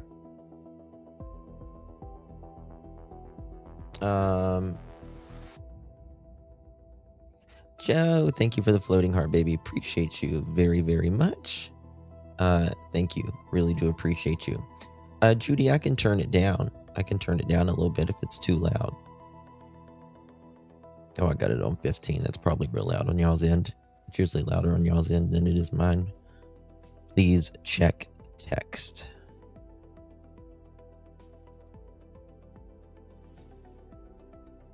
Okay.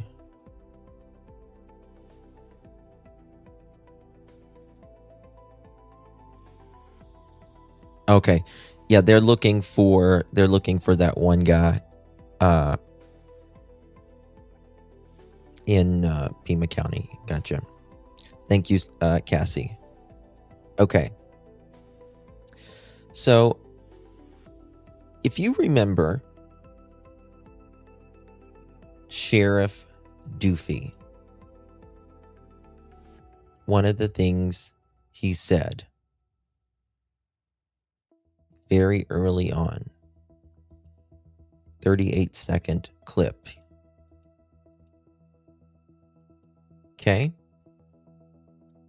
Is there any way to narrow down what time you might be up? Like, I know there was a report about a pacemaker dinging like around 2 o'clock in the morning. First time. People, hey, look around 1 a.m. Thank you, Social Butterfly. To help them You know, I really don't want to get into narrowing down the time, because narrowing it down means we could miss some tips and leads. We're working on with the data we've submitted for investigative analysis. We're working to see if that time can be tightened up. But for now, we're going with what we told you earlier. She was dropped off at 9:30, and she was found to be missing at about 11 o'clock Sunday morning. Is there any way to narrow down what time you might be up? Like, I know there was a report about a pacemaker dinging like around 2 o'clock. Okay. Now here he says he can't, really narrow it down. But you're going to see the evolution of what he says here. Why do we never pictures of CG? Cameron in pics with his sisters and spouse. I know he is a private guy with family photos. We have photos with all of them together, Nancy and all of them. Sure. Social Butterfly, thank you again, babe. Thank you for the floating heart. Appreciate you very, very much. I bet they're going to find out nobody called any hospitals except maybe Savannah. Maybe. Nano reminds me of one of the guys in the first Home Alone episode that was robbing the house. Yes. Is it Marv? I think it's Marv.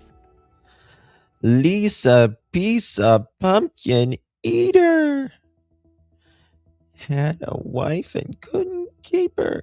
I always say that. I can't help it. Thank you so much, my dear, for your sunshine. You are my sunshine, my dear.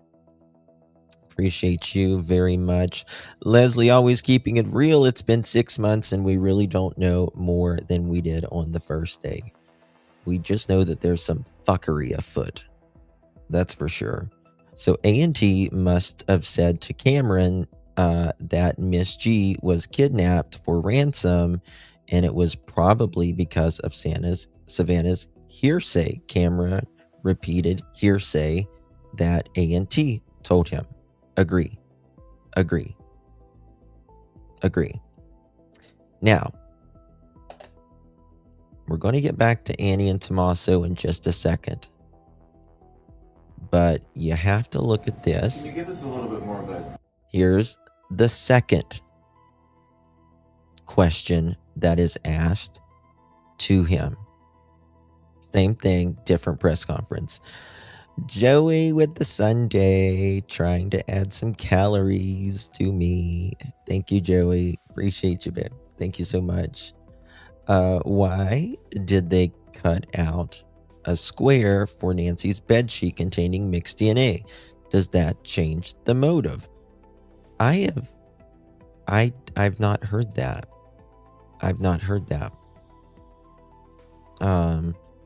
Cameron is going to vet out any and every story that he's told regarding Nancy. In my opinion, with his past employment, it's going to be hard to pull a fast one on him. I agree. But I will say also, sometimes professionals aren't very good professionals at their own lives. I'll just say that. You know what I mean?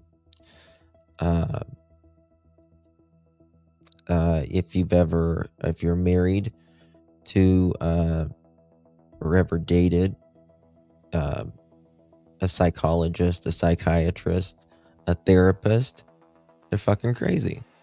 And they help people every day, but they generally don't take their own advice. So, kind of like dating a police officer. They're fucking crazy, most of them. Now, some of the older police officers who, have a long-term wife or whatever, like they're different. You get some good ones, but most of them are paranoid as hell. Yeah, 1 out of 10 recommend.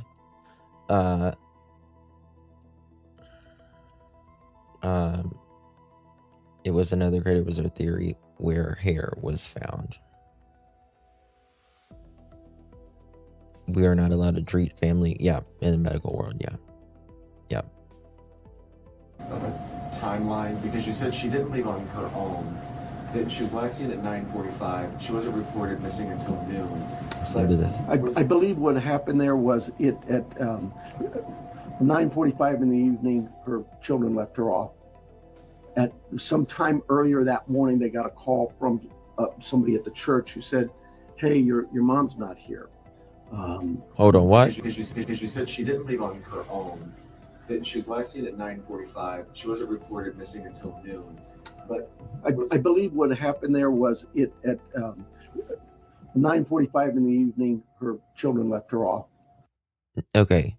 Again, second interview, 9:45 in the evening, her children, plural, left her off. And then it changes to Tommaso. At some time earlier that morning, they got a call from somebody at the church who said, "Hey, your mom's not here." The family went to the house. I'm thinking they spent some time looking for her themselves before they called us. So I'm guessing. Yeah, about 45 minutes, allegedly. Maybe they got there around 11. So they did some searching and realized we need some help, and they called 911. do you have any idea what time Nancy would have been taken from the home? There's a lot of things working there, and I just can't say that right now. So, doesn't know what time Nancy might have been taken from the home in that time, right? We're not. This is a timeline that we have been able to develop with some of the things that we've had processed. Various pieces of electronics that we've gathered. And you look at some of this, and I know you're going to say, well, why did it take you so long to get this to us, Sheriff? Well, because one thing, it's got to go out and be processed at different lab sites. And sometimes that stuff comes back to us. And like you, we have questions. And we say, wait a minute, what is this about? What about this? Could it be that? And so it's sent back, or it's sent somewhere else. So, and that's happening with all of the things we see, that process, that review, and that questioning of, all right, what is it we're looking at? So I'll go over it with you. You can see it on the board there, but at about 5:32 p.m., these are approximate times. 5:32 p.m., Nancy travels to her local family's home for dinner and playing games with the family. Listen to his words. At 9:48 p.m., which is very consistent to what we were told by the family, that Nancy was dropped off at home. And we know that because we have a garage door open at a. Okay. Now, okay. We know that because we're told that by the family. Well, how about what you know? Right. The family can tell you something, or anybody can tell you something, but is it the truth? Sometimes,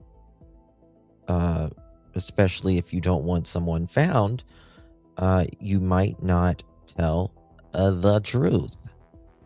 It's definitely hearsay. Yes, this is where the script comes in. Now listen to this. Approximately, I can't stress that. We know that because we have a garage door open at approximately, I can't stress that enough, at approximately 9:48 p.m. Now he says garage door opens approximately. I can't stress that enough, but approximately. At 9:50 p.m., that garage door closes. Because that time we assume that Nancy's home. And now listen to this. At that time, we assume. You assume Nancy's home? Now, come the hell on.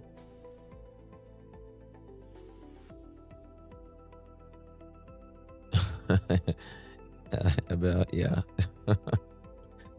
Come the hell on. Like, you should know whether Nancy 100% made it to her house or not. Right? Listen to that little part again. 9:48 p.m. At 9:50 p.m., right here, that garage door closes. Because that time we assume that Nancy's home. And we assume Nancy's home. Assume. Probably going to bed. Probably going to bed. Sunday morning, early morning at 1:47 a.m., the doorbell camera disconnects. At 2:12 a.m., software detects a person on a camera, but there's no video available. They had no subscription, and therefore it would rewrite itself. It just kind of loops, right, and covers up. That's what our analysis teams have told us. We're not done with that. We'll do all we can, but that's what it says. So it detects a person on camera. Could that be an animal? Oh, that would be I imagine good, that's Lady possible. Jane. We don't know that. We just have no video. But we're not giving up on that. 2:28. Nancy's pacemaker app shows that it was a disconnect from the phone. And at 11:56 a.m., the family checks on Nancy, discovers her missing, and at 12:03 p.m., 911 is called in to the Pima County Sheriff's Department. I believe it's about approximately 10 minutes later, 12 minutes.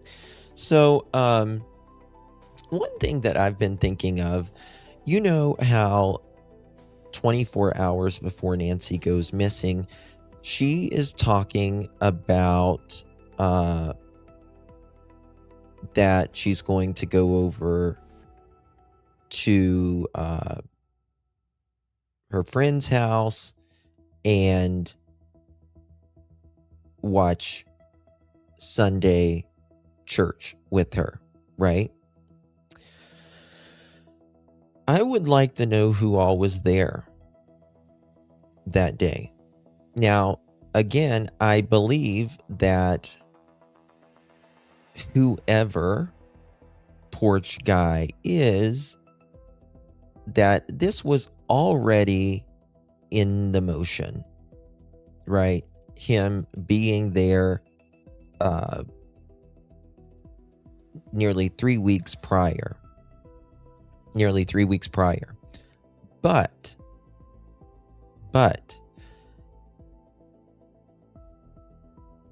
knowing that Nancy was supposed to go somewhere, let's say, for instance, that, and I'm not blaming anybody, you're just on a theory here, that family would be involved. Could, for instance, a family member be there at that game or whatever? Or did Savannah or did Nancy tell A and T, yeah, Sunday I'm going to go, hang out with my friends, like she told at the Mahong game, and they went ahead and invited her over, could build an alibi, drop her off. They knew someone would come after she was dropped off. And then they knew that the friend from church is going to call them. Oh, where's, Nancy's not here. Oh, we should go check on her. They go and check on her. Is that a possibility? I don't know. But what we're getting ready to get into is the ICAC and Cellebrite. What that could mean.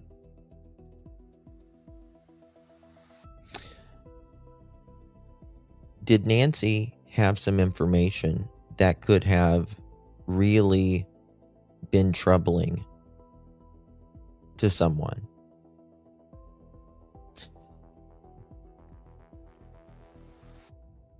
Now, I'll get into it in a minute. It's a lot. Minutes later, our patrol teams arrive. They see the scene, and we start our response with our search and rescue teams and our detectives from homicide and various units. In fact, every unit here, I think somebody questioned, how come there's an ICAC member out here, or this member? Everybody in our criminal investigations team is a part of this team and part of this investigative effort. It's very interesting. He said, how come our ICAC is there? When you and I know that ICAC is why use ICAC and Cellebrite? I mean, there's Nancy's house, yeah. But why Tommaso's and Annie's? Right? Doesn't make sense if you ask me. Yeah. ICAC is internet crimes against children. Internet crimes against children. Okay? I think with that, let me make sure.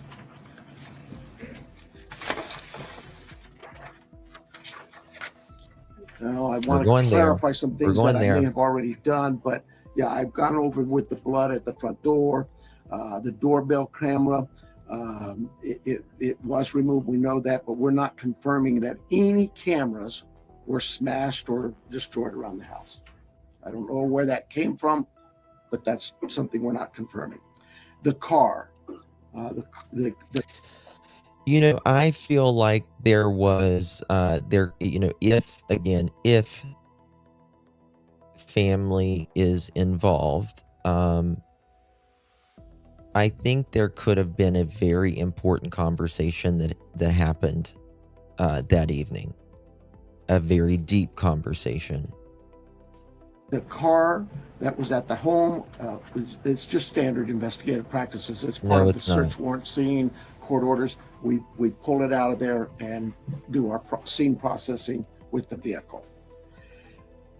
Uber, we did speak to a driver because Nancy, we learned, had been taken Uber to the family residence, Mahjong, the daughter, for dinner.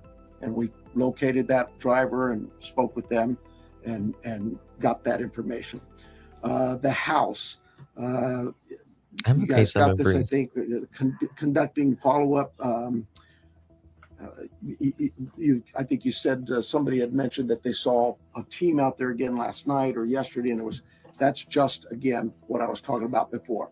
Our partners wanted a chance to see it and examine things themselves, and more importantly, it's just we're constantly following up on things and go, hey, what about this? So we want to go back and check on some things.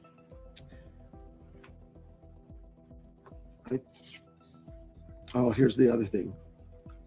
Someone had mentioned there was forced entry. I have no clue where that comes from. We have been very consistent. We are not discussing that at all.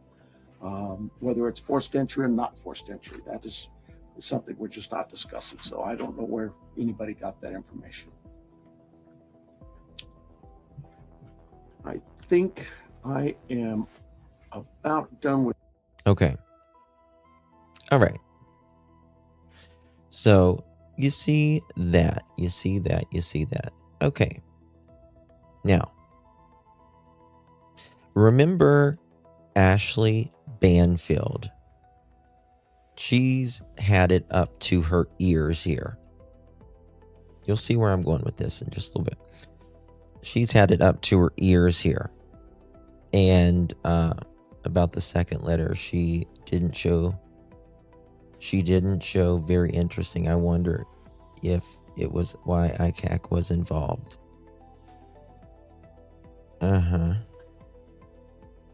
Yes, guys, please hit that thumbs up button. You know, tap the screen, doing all that good stuff. You know, on week 6, instead, he is saying absolutely there's a concern to the public out there. And we've known since day 1 what this person was doing and what he had planned to do when he was in there. We've known effectively motive. My words, not his, but you heard me, you heard him. So what the hell is it? You've known since day 1 what the suspect was doing there and that there's a concern to the public? Then why didn't you say that on day 1 and day 2? Why did you tell us? Do you guys remember Sheriff Doofy saying that we know why this guy was there? We know why this guy was there? Well, if you know why this guy was there, is it that big of a mystery?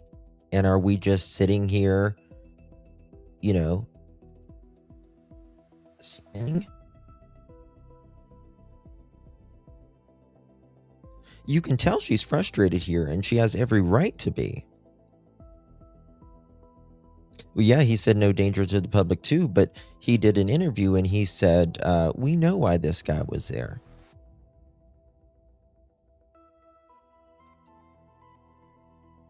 Yeah, we're going to get into it. We're going to get into it in just a second. I just want to piece all these together before I do. Did anyone recall the white van or white truck that pulled up? You could hear a drilling inside. I believe a lock was busted and they were fixing a door. Others say it was a safe being opened. I remember a white van, but I don't remember anything about a sound. They'd say that in Moscow, Idaho too. They were wrong. Yeah. Even he, well, Kay Miller. Have you ever heard a sheriff say that, you know, someone's cleared, but, you know, something might come up later and they won't be cleared? No, you haven't, because they don't clear anybody unless you're freaking clear, except Sheriff Nanos. You either say they're not clear, or everyone's still a suspect, or don't say anything at all. But you don't say, yeah, they're clear, but later they might not be. I've never in my entire life heard something like that.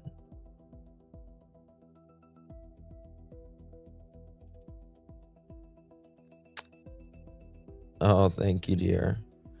Justin, I've been watching your old channel today and you look so different than today. You look thinner today and your hair was different. Yeah.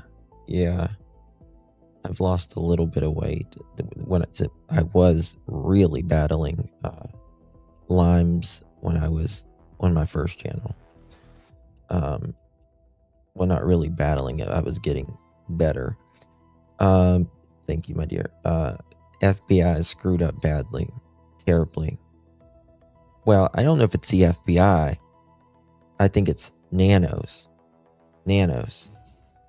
Okay, now listen to Ashley here. This is very important. Since day 1, what the suspect was doing there and that there's a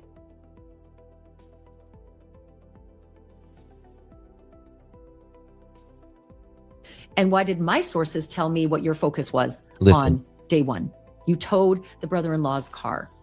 Then you searched their house. You called off the search for Nancy Guthrie. You turned over the scene and you told the public there was nothing to worry about. What changed, Sheriff Nanos? Did we have nothing to worry about on day one because your beliefs were something else? Or did you not believe since day one that there was a danger to the community out there and that you've known all along what the motive is? I don't. Boom. Now, oh, Montana, I look very tired tonight. Well, I took an Ambien rather than my blood pressure pill. So that's why. And I wasn't going to cancel my live. But I don't nod out on my live stream, even with an Ambien. So, nothing to worry about me. Anyway, listen to this. Hey, Inspecting, good to see you, babe. Listen to this. Is this why they stopped looking for Nancy? Is this why they stopped looking for Nancy? No concern. And why did my sources tell me what your focus was? Which was the brother-in-law, right? On day one. You towed the brother-in-law's car. Then you searched their house. What day did she say? Hold on. No worries, no concern. And why did my sources tell me what your focus was on day one? On day one. Wow. I mean, if she means like literally day one, that tells me, in my opinion, that something was already off. Some fuckery was going on. Right? Justin Tijuana's gotta love that. I took Ambien. It is what it is. Day one. Right? So what did they know at day one?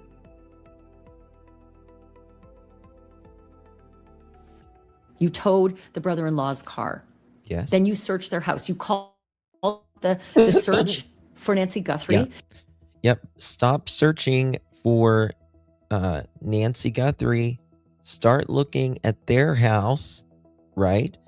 Started with the ICAC and the Cellebrite, towed their vehicle, right? After they did the ICAC and the Cellebrite, 3 days later, they come back and what do? They're looking at luminol. You know what luminol is for, right? Blood. Now, we're only one person that's missing, and that's Nancy. And Nancy should not have any blood in their home. No blood in the garage or any cleanup of blood in the garage. Okay? So, what does that mean? Now, we talk about crimes. Motive means opportunity, right? Well, we don't know exactly what the motive is here. I'll be the first to tell you that. I have no idea what the motive is here. But I can tell you what most of the time motives are in these situations. Money. Someone having information that could damage another person. Hatred for one reason or another. you can go into, you know, SA and all of that stuff, but that's not going to apply here, in my opinion.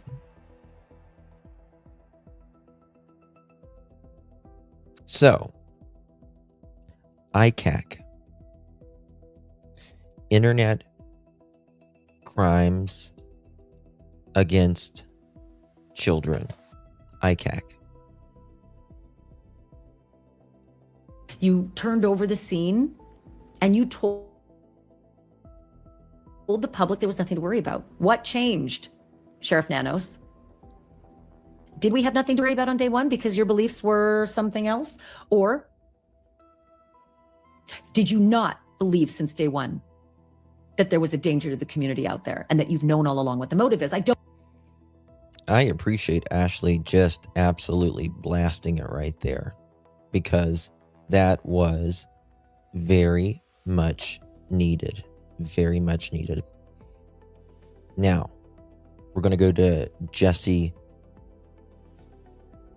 Waters, and we're really tore it. Who is, in my opinion, one of the most handsome men on the planet. He is so good looking. Oh my Lord. Oh my Lord. I'd eat his breakfast. I really would. I'd eat his Fruit Loops. I'm telling you, he's very handsome. 911 has not been released or heard. That is correct. That is correct. He's beautiful, isn't he? I love a tall, kind of dark, and handsome man. I love dark hair on a guy. I would never, I don't think I've ever been attracted to a blonde guy, ever. But that's a whole nother story. Look at the Ambien making me talk. Okay, on with it. And for the life of us, there are a lot of questions, a lot more questions than answers. And I don't have an answer for why we are just hearing about the back door. But let me just quickly go through several points. Number one is Savannah Guthrie tells us that when her sister calls her, when first calls her, Savannah goes, "You better call the police." Well, the sister says, "No, the police are here already." You know, Jesse, using common sense, if a loved one goes missing, the first thing you're going to do is call or text the people that are closest to that person to find out if you've heard from that person. That in and of itself seems a little odd to me as to why the sister or brother or anybody did not reach out to Savannah Guthrie prior to calling the police or while they were waiting for the police. There's about a 12-minute gap between the time 911 is called to the time the police arrive. That's number one. Number two is, this would be the last. I don't think that they were separating. I don't think Annie and Tommaso were separating. However, I will say that I did see a picture of Tommaso with another woman at a dinner, and it had like red hearts as like placemats and stuff like that. And he's really close to her. And it made me wonder, you know, do they have like this open relationship, you know, and they're swingers or whatever? I don't know. Jesse Waters, he's a doucher. He could douche your mind twice a day, 3 times on a Tuesday. Okay. Last scenario of an 84-year-old lady who has physical limitations that anybody would contemplate kidnapping for a ransom. There was nothing that would have been consistent at the very onset to lead anybody to believe that Nancy Guthrie was the target of a kidnapping for ransom. That statement in and of itself causes me to now have a lot of questions as to how someone would have even gotten to that point from just being on the phone prior to showing up. Number 3 is Savannah Guthrie offered later on in her interview with some very specific facts that her mother left the house in her pajamas without her shoes. How did Savannah Guthrie know that at the time her mother left the house, she was clothed in her pajamas without her shoes on? That leads me to believe that law enforcement perhaps has other video that, quite frankly, they have not disclosed. And he could be right, right? How does she know? Like, I mean, obviously, let's think about it. Obviously, if Nancy gets home from a dinner, she's going to have to change into her night clothes, right? And it's kind of late. It's close to 10 o'clock for an 84-year-old woman who can't hear very good, can't see very good, and can't move very well. So,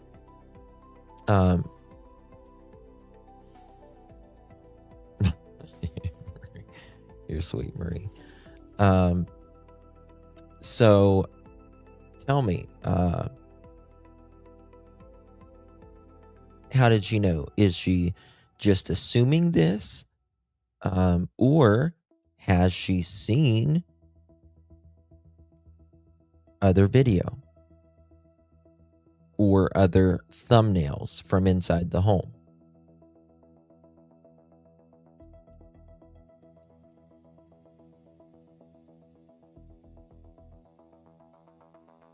Steve, they never done it. They just can't prove it. Justin, your medicine is working like true serum on you. Care.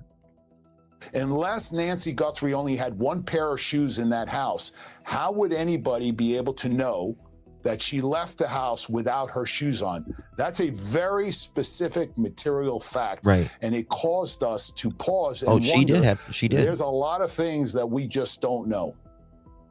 You know, you bring up three really interesting observations. I don't, you know, I'm not an investigator, but you know how these things go, and I can't explain the things that you're raising either. The notes. Yeah. K. Miller. The two notes, she said. K. Miller, she did have, that's what they said. She had no subscriptions inside, but they did have little thumbnails, and they had little, like, real short little clips. And of course the motion, when the motion happened. The fact that he just dumped Nancy out and left is not sitting well with me, not buying it. She still believes those weren't hoaxes. Well, what does that tell you?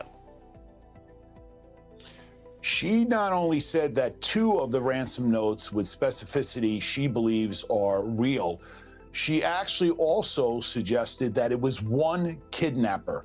She never refers to individuals, meaning plural. If you go back and listen to her interview, she talks about one person. And so that leads me to believe that in those ransom notes, and again, there may have been some clues within those notes. Nope. By way of example, we took your mom in her pajamas. You will notice that those pajamas are not there. We took her without her shoes. Her shoes or her slippers are still by her bedside.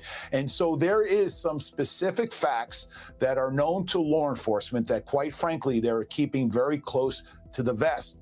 I will just say that. Now, I just thought of something.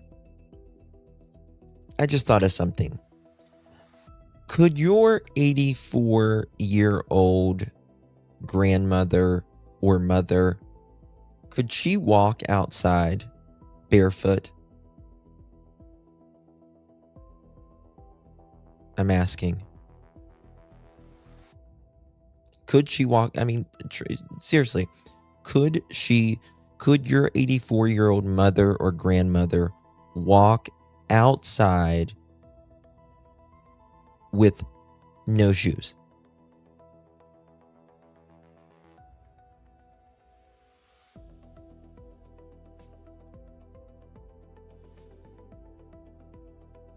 Not on that gravel. Without hearing aids, no balance, no.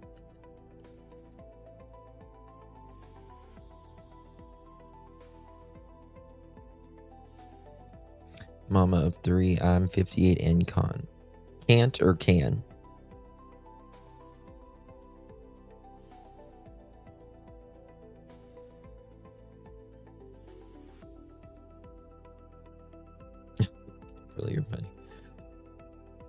I used to, not so much. Yeah, when we were kids and young, like, you know, we could run, you know, on gravel. Feet were tough. Now, I can't do anything barefoot.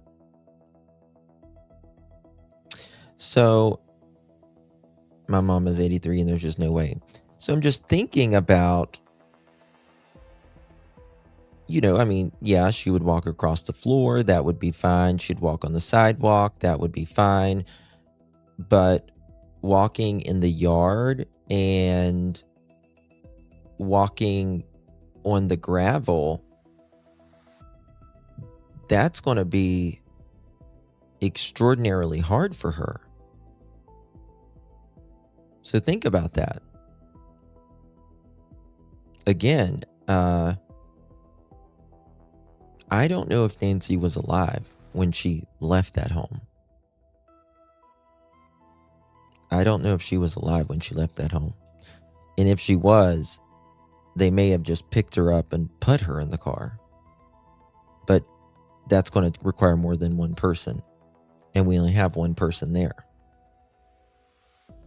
at the door. Kimchi, thank you for the 100. Appreciate you, babies. Really do appreciate you. Good to see you.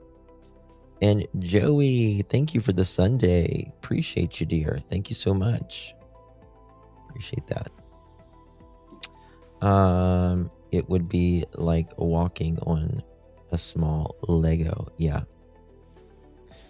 How did Nancy get to her pool? Well, she probably had pool shoes. Right? Oh, that's amazing, Ruby. God bless him. Many more years. This to you, that this interview, I don't think helped the investigation. In fact, if anything, I think it may have hurt. I think it also may have hurt their credibility because there are just things that just quite frankly don't add up. And statistically, these cases generally lead back to someone who's within that inner circle. Wow, that's a strong statement, Stuart. He's right. It does normally lead someone. I mean, this has got to be someone that knows Nancy. Either, you know, an acquaintance,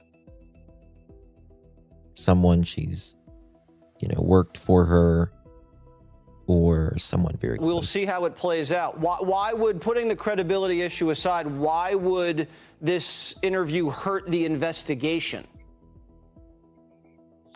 I'm not saying that it hurts the investigation, but I do believe that less is more, because the more information you let out to the general public, and obviously there is an individual, at least one individual, because we saw them on that Ring doorbell, it gives that person an individual to backtrack and perhaps cover his or her tracks. And so what my suggestion would be is that less is more, allow the investigation to run its course. I don't see any benefit to Savannah Guthrie going on national TV and kind of, you know, opening herself up. Look, it is very upsetting. Clearly, this is a devastating situation for this family. But I'm not so sure that the investigators are in any way supportive of Savannah Guthrie going on a talk show to kind of lay out certain material relevant facts. By way of example, pajamas without her shoes. And by the way, Jesse, if you go back, I believe that Savannah Guthrie said that she heard my mother said was begging for mercy. Now, I don't know if that's her interpretation, or is there a recording that was her mom pleading for mercy when she was leaving the house with whoever? Good question. I mean, you know, was when Savannah said, you know, Nancy was, you know, begging for mercy. Is she just imagining this in her head? You know, she's obviously not in the best frame of mind at that time. But still, nonetheless, it raises a question, right? Okay.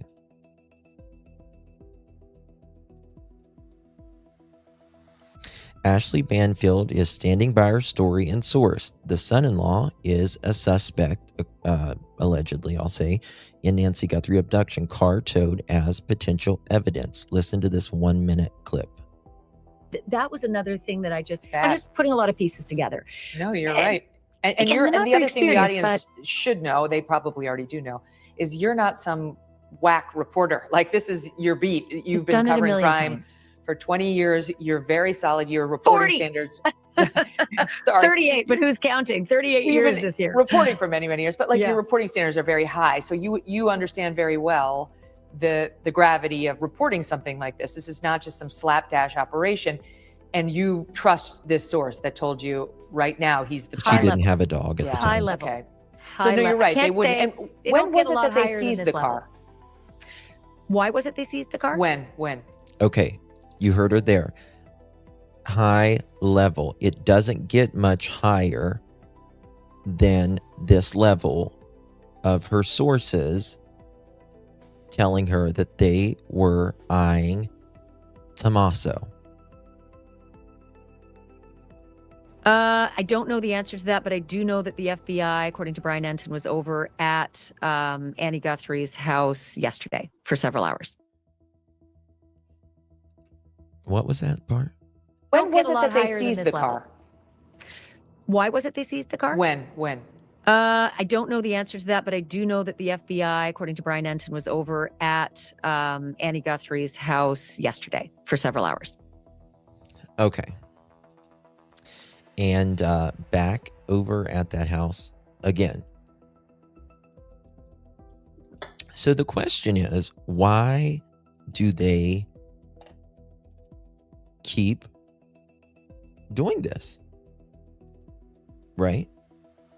Why do they keep going over to Annie's and Tommaso's, taking, this is literally them taking evidence out of the house multiple times, I might add, multiple times, right? Why do they keep doing this? Okay. Now, tell me.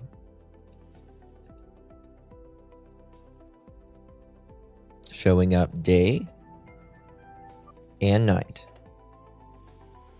Showing up day and night, right? We're almost at the ICAC and the Cellebrite.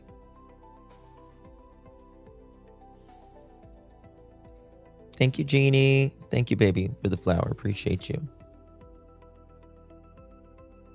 This is FBI, right? After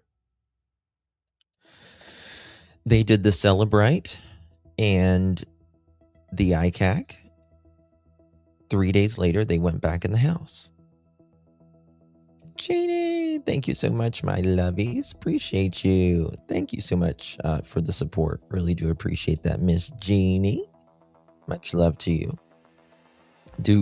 So I was looking at her book today, and there are things in the book that that'll have like 3 words on the entire page. Like no more than 10 words. Seriously. And I'm like, people buy this shit? I mean, I'm going to do a poetry book. Seriously. If you can do that, go for it, right?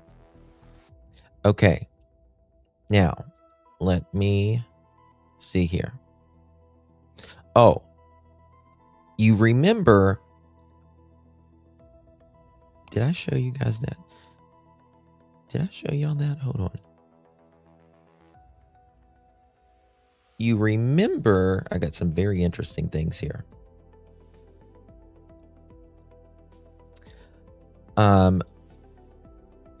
Brian Enton did this interview. I played it at the very beginning of the live stream about how he was getting something different. Let's see if I can got it here.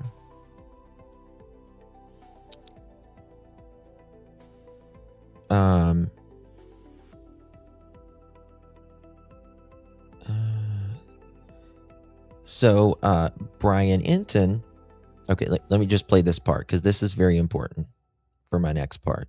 I played this earlier. It's 15 seconds, but I want you to listen to it again.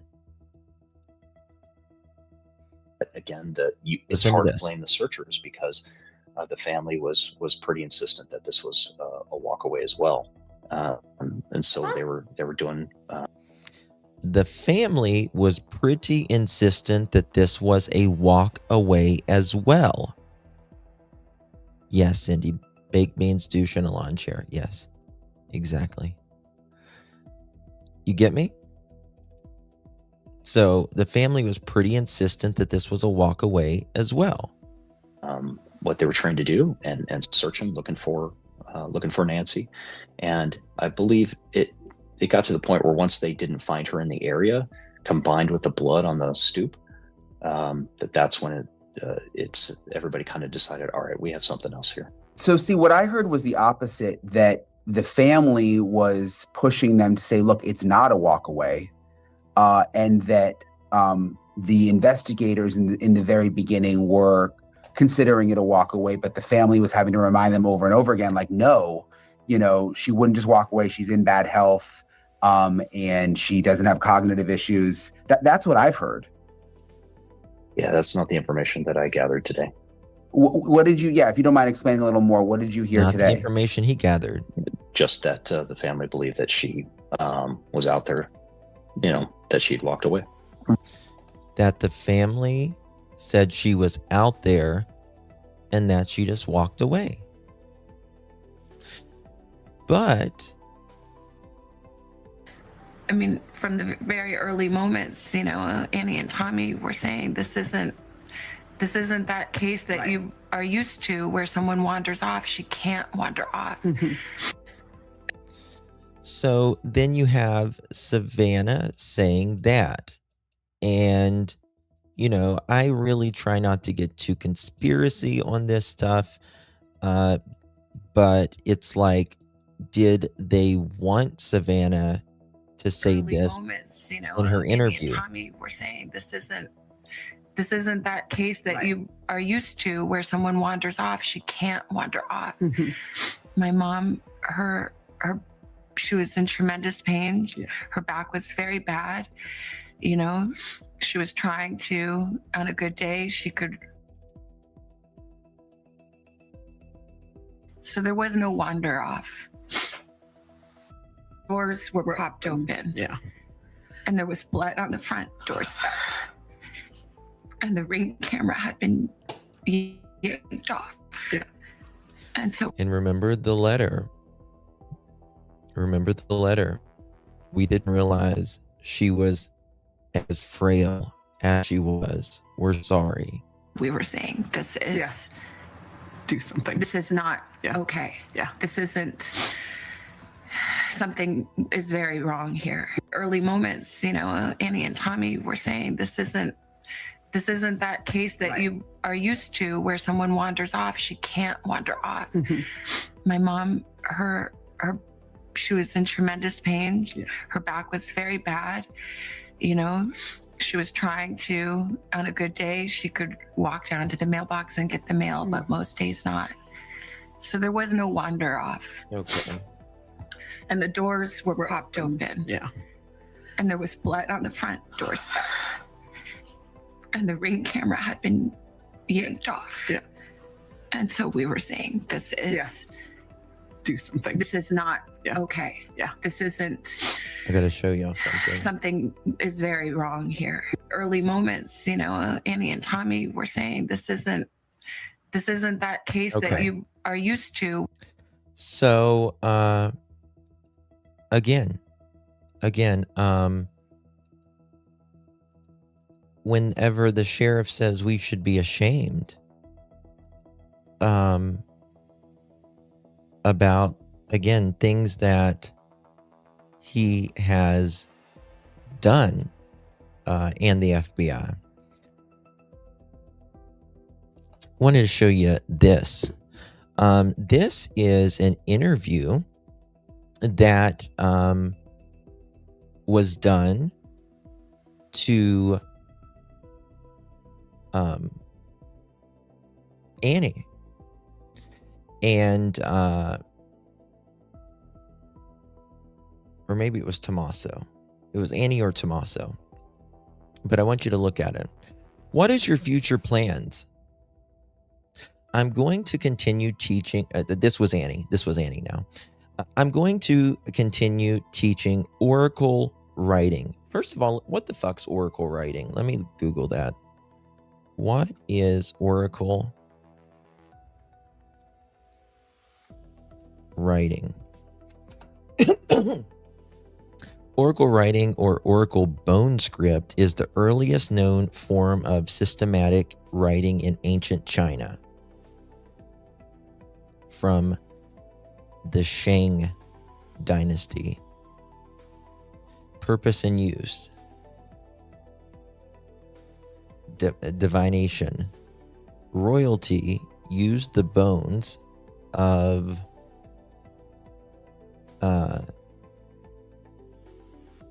what?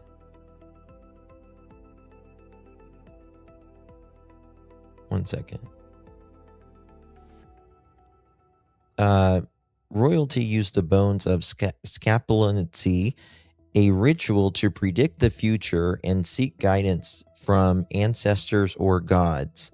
Process: kings or ritual spiritual specialist asked questions about weather, warfare, harvest, and illness. When applied heat until the bone cracked. Recording: scribes carved the king's query. The deviation results and weather predictions came true directly into the shell or bone. Significance: ancestors of Chinese. It is a direct evolutionary ancestor of modern Chinese characters. Character count: archaeologists have found over 4,500 distinct bone oracle characters, successfully deciphering about half of them.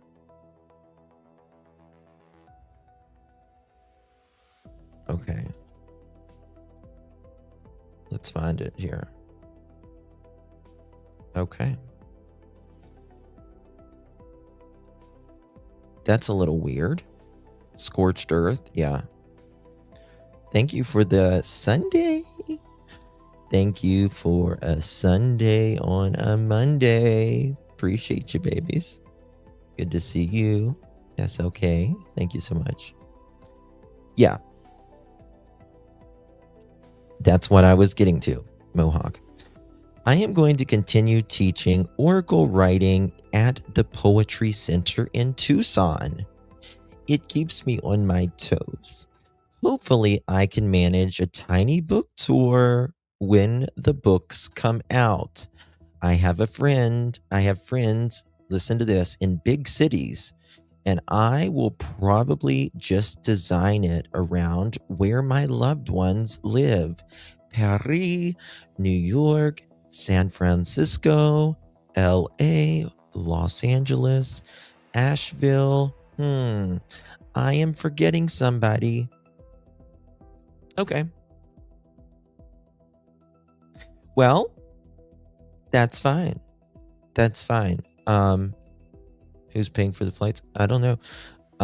But for me, my question is, when it comes to this, is who's going to take care of her mom? Who's going to take care of Nancy?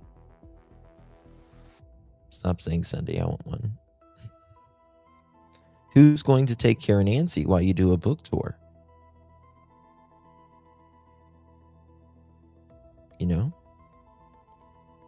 So there's that. Okay.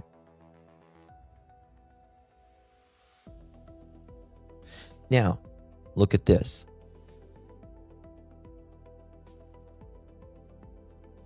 This is from Hello. The sisters stayed at home despite starting college to take care of their mom. Quote, we had a spoken or unspoken pact that on the weekends, even though we were college girls, one of us would always stay home on one of the weekends, one of the weekend nights, so that my mom wouldn't be alone, end quote. She added, quote, that was just something we did together as sisters, end quote.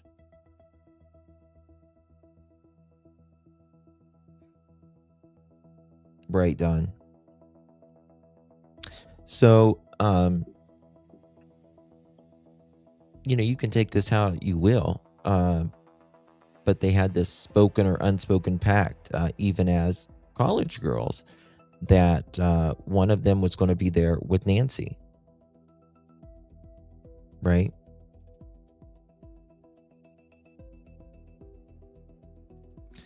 Can't even think that A&T might have something to do with this. I don't know. I find that interesting, though. But the real question is, right? This is them talking to Annie and Tommaso's neighbors. Now, again, why are they talking to their neighbors? She was taken home by Tommaso.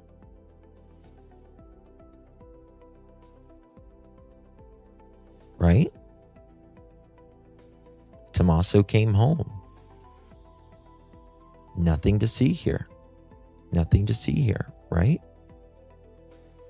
Why are they looking in drains? I will never forget this day. I'll never forget this day. A lot seashell.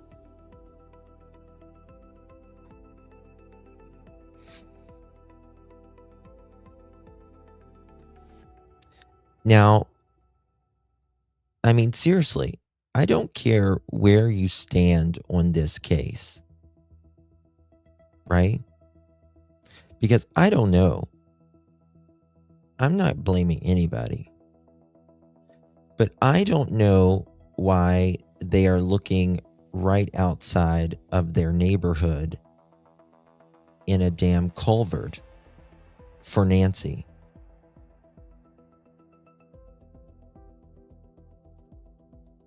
This is literally a picture.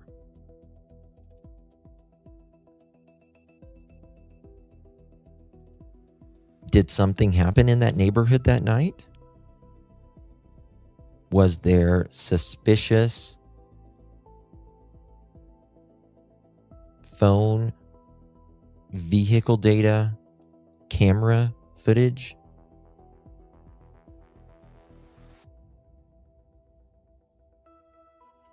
Yeah, Pamela, I think so too.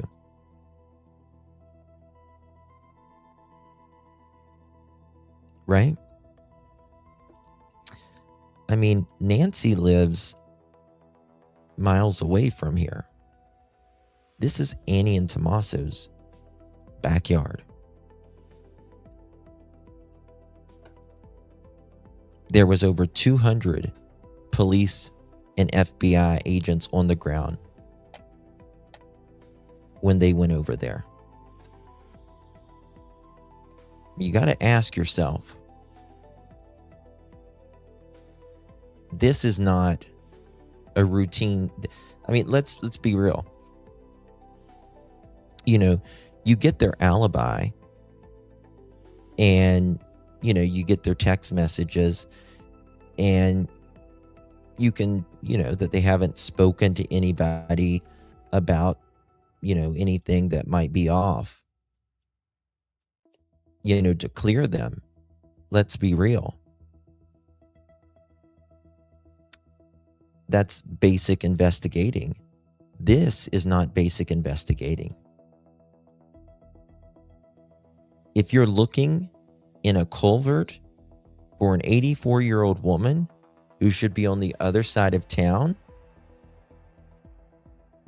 and that's where she was dropped off at, and the garage doors go down, and 3.5, 4 hours later, she's taken out of her home.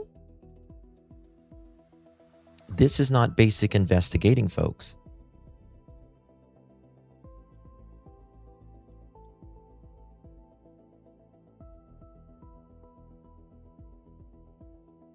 That's the big culverts, yeah.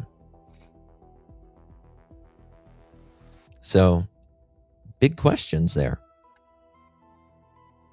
Here they are in Annie and Tommaso's neighborhood. Again, talking to neighbors.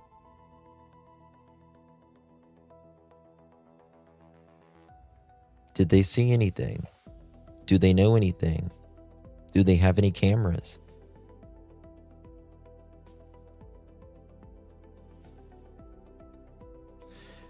Family is the first, law enforcement and friends, then other avenues look after that, yeah. Why search culverts if kidnapped? Body removal, they were searching deposit sites, it's obvious. Yeah. And you got to remember what Nanos said. I played at the beginning of this, or what, not Nano, well, Ashley was talking about it. That Nanos said, we know who did this. There is no, nobody should be concerned.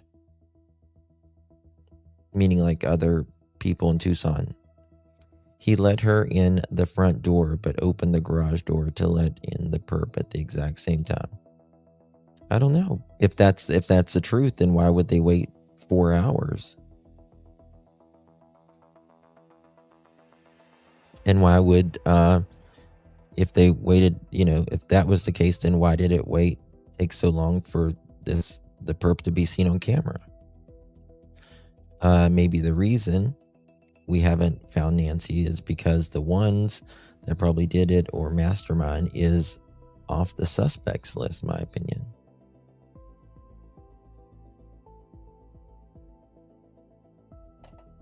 Yeah. Yeah, I got it. I see you. Yeah.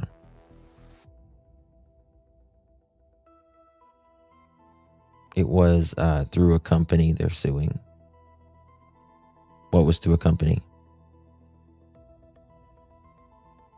Porch guy was to take the camera so they couldn't see the car.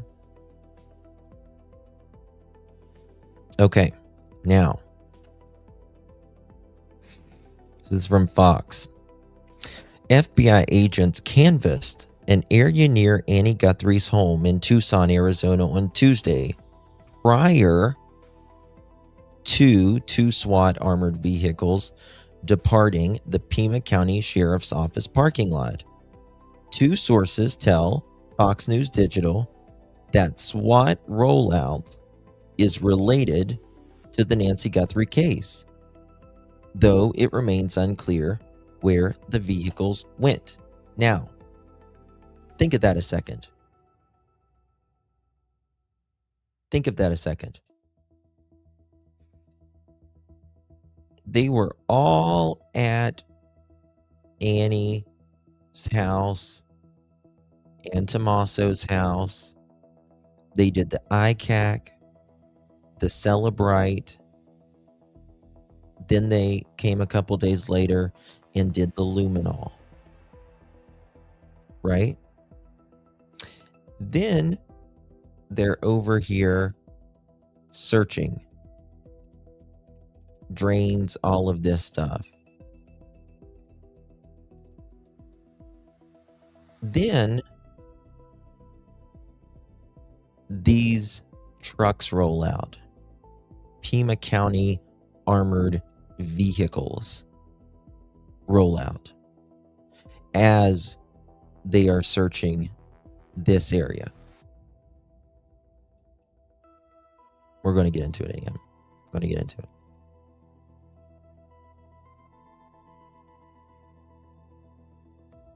So,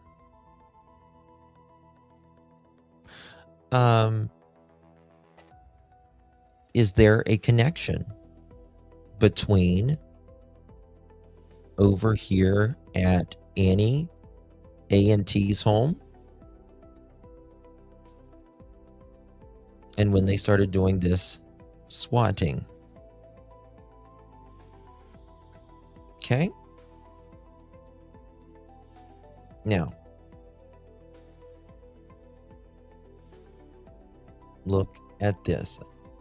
One sec. All right, let me clear some of this stuff. Oh, let me show you this one too. This is Michael Roots, very good in Nancy Guthrie case. He's a Fox reporter. Investigators canvassed the neighborhood around Annie Guthrie's home in Tucson, Arizona, Tuesday, February 10th, 2026. The investigation into the disappearance of her mother, Nancy Guthrie, continues. Now, that's the 10th. Now, do you remember the dates I told you earlier? Remember the dates I told you earlier? They started really, allegedly, looking at Annie and Tommaso's house on February 3rd, February 4th. February 3rd, February 4th, February 7th, and February 10th. And I think there's the 8th or the 9th, they went back there during the daytime. Okay. Right? Now take a look at this. I want to show you an interview here. Then we're going to get into, did Nancy know some information that could hurt someone? Were they hurting someone? And she could have said something. Remember the ICAC. Thank you, Kimchi, for the flower. Appreciate you, babies. Really do appreciate you. Thank you very much for your support. Nancy did not walk away. That would be like putting me out in the street with my walker and told to walk away. Right. How close are the homes where A&T live? Very close. Nancy was so attached to that home that even if she had some kind of stroke, she would not leave the home, walk away. Right. I feel like, in my opinion, law enforcement has known for a long time when the pacemaker stopped working or if there was any variations and seems to be flat. They know her time of death. You would think. Get this. This is one of the most interesting men in interviews that I've seen talk about some of this data that nobody else has ever talked about. Listen to this. The question everyone's thinking about, John, is, are we back at square one? Well, it's hard to know what square we're actually at because the sheriff's been pretty guarded about the information he gives out. Now, there's two sides on that knife that cut both ways. One is he's protecting the integrity of the case for an eventual prosecution. Okay. Maybe I should just play it all through and then I can talk about it so I don't keep interrupting. But remember, they were back here in the backyard looking for something, allegedly a phone. And you can't forget, after they left Annie's that day, they came back at about 2 o'clock in the morning and was looking around the back of Nancy's home. Now, again, why? Why are they looking at Nancy's, or going from Annie and Tommaso's home and then looking for a phone in her backyard? Heidi, thank you so much for the floating heart, babe. Appreciate you very, very much. Much love to you, my dear. Yes, guys, please hit that thumbs up button. Greatly, greatly appreciate it. Double tap that screen if you're on the mobile feed. Also, consider becoming a member. We need to get our memberships up. Consider becoming a member, guys. We'd love to have you. Okay, Cassie, I will. Both ways. One is he's protecting the integrity of the case for an eventual prosecution. But the other side is it doesn't do you guys any good for having fresh updates and fresh information. If you were working this case, what would you be doing? One of the things that I haven't heard anybody talk about is using vehicles as a tool. Now, if you notice when we came in here today, if you look at just about every car down the hill here, they all have that shark fin on the back. And people might not know this, but your location in your vehicle, even if you don't have it enabled, is stored, I believe 90% of them through AT&T. I would be looking at that as far as cars that come up here. When you guys sent me the address today, I plug it into the phone. Other people had to do the same thing. They had to plug that information into MapQuest or into Google search on their phone, and they drive in here. Well, there is a way that they can do a reverse keyword search on anybody that plugged in this address to this area. And you got to do it fairly quick because they don't store that information forever. There are going to be probably somebody in there that doesn't belong here. And yesterday. So they can reverse anyone that's used a GPS within a certain amount of time.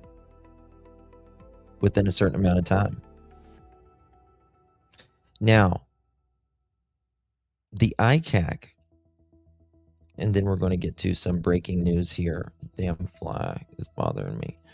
We're going to get to some breaking news here. What is ICAC? And why were they at Tommaso and Annie's house? ICAC stands for Internet Crimes Against Children. Yeah, you heard that right. Internet Crimes Against Children, right? And it is primarily a mission investigating technology crimes against children. But ICAC investigators also, detectives, they also interview people as well. They are often some of the department's most technically trained digital investigators. The DOJ says ICAC task force have both investigative and forensic components. Their training includes cell phone technology, social media investigating, wireless networks, computer forensics, and other forms of evidence.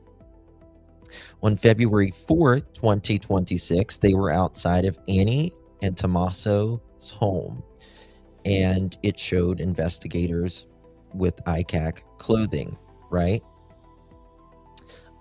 They also had the Cellebrite extraction device there. The federal ICAC program owns performance measured documents, specifically lists Cellebrite as an example of technology used for digital forensic examination, right? So what can they do, right? They can extract phones, text messages, call logs, contacts, photographs, video, app data, timestamps, browser artifacts, location artifacts, Wi-Fi connections, Bluetooth information, downloaded files, screenshots, notes, emails, artifacts, messaging app database, deleted items as well, right? Now, what I think that they are doing is they are most likely reconstructing Annie and Tommaso's timeline, most likely. But why? Why do they have to go to these great lengths? Because not everyone uses ICAC. And I'm not going to say anyone is involved in this or anyone, and what I'm about to say, I'm not going to say, I'm just saying this makes me wonder, okay? Tommaso worked for a school.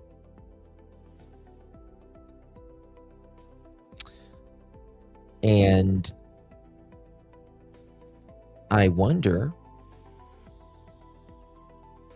why ICAC was there. Internet crimes against children. Now again, they do more than that. But is or could there be, thank you, Cindy, is or could there be more that Nancy knew? That Nancy knew? Was she going to tell on someone?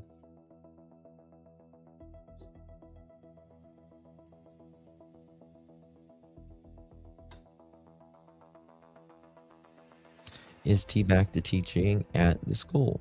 Don't know.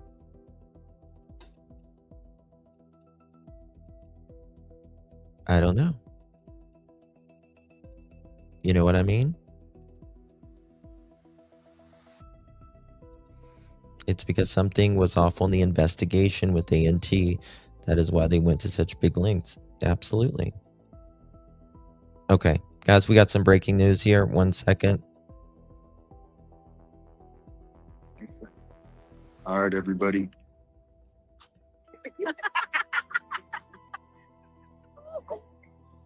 All right, so this is now become a situation. Alex Barnett has been arrested, everybody. Breaking news, Alex Barnett has done the right thing tonight. He has given himself up, and it is now turned into an arrest. And he's going to be booked into the Pima County Jail. The guy said over here, he shook hands with the brother. They shook hands with the brother, and the family is just concerned. The dad is right here next to us in the truck with the family there. The dad came over and got him to give it up and leave. But here is the brother leaving now with possibly another family member. So this is become a... So now, for those of you that don't know, this guy is the guy that is being arrested, is the one that man that unalived the officer the other day. Alex, the 6'3" guy that we were looking and coming in that convenience store. Alex James Barnett. He was just arrested after a quite a long standoff, but he came out peacefully. He was to be considered armed for the family and extremely dangerous. They got him. They got him. They've got him all now. All right, so we're going to be back, Facebook.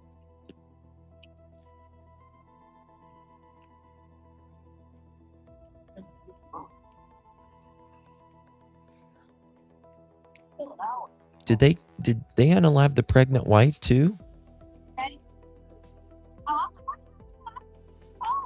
Justice can be served now. This has got to be a hard situation for the family. The father just left. There goes the father.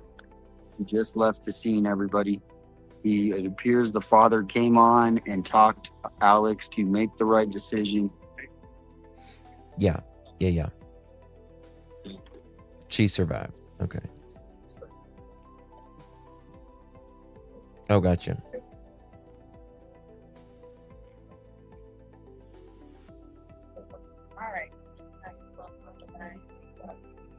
This is the best outcome that could have happened tonight, everybody. There's nobody that's been hurt. The family, thank God, is very distraught, but obviously relieved, right? Relieved. They were really worried that his brother said, I don't want anything to happen to my brother. So everybody, Cassie put pew-pewed. this has been resolved, but we are still here waiting to see if they're going to do a press conference or anything like that. I'm looking. Heard the people were talking shit, so saying I was loud. Oh no. Don't ever listen. Don't ever listen my to the friend chat. like they're talking shit about you. No, don't ever listen to the chat. Right. Hey, how you doing? The sister. Oh my gosh. Let me tell you, he was fucking that CO, the female one. Really? The baby's probably his. So before all this shit, Oh, that's what I done- heard. Yeah, that is. And she Whoa. was bringing in hella drugs to the prisons and all to the jails, shit. And her little dude, he was pushing hella fucking pills too. Really? So So this needs to be uncovered because it you obviously think he would just go in and hurt? Yeah, we people finally for got no Cassie. reason? You're good. No, because The whole reason everything he relapsed was because she was bringing the shit in to begin with. really. Yes, really. Have you told this to No. or are you just getting it out? So this is the second case we have covered now where these criminals were bringing rugs into the prison and they unalived people whenever they got out. Do you guys remember Tennessee? I can't think of his name right now. It's on the tip of my tongue. Austin Drummond. He unalived, I think, 5 people. That was a crazy case. He's evil. So there was 3 guys, well, technically 2, that was wanted in Tucson for unaliving a police officer in training. And apparently Alex got this correctional officer who was married to a Pima County soon-to-be law enforcement, pregnant, allegedly, while she was a correction officer. And Alex, the tall guy, got her pregnant, allegedly. And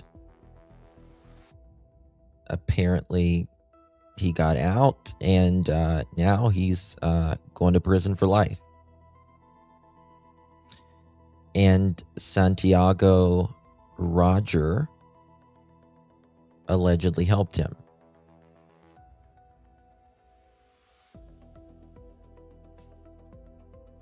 Right, Nicole?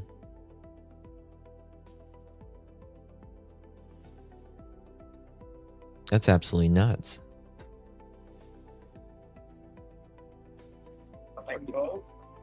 Oh, she's that's what she's. I think they need to really check and see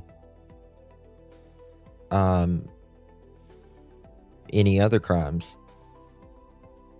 Right? Yeah, Carlos was unalived, yeah.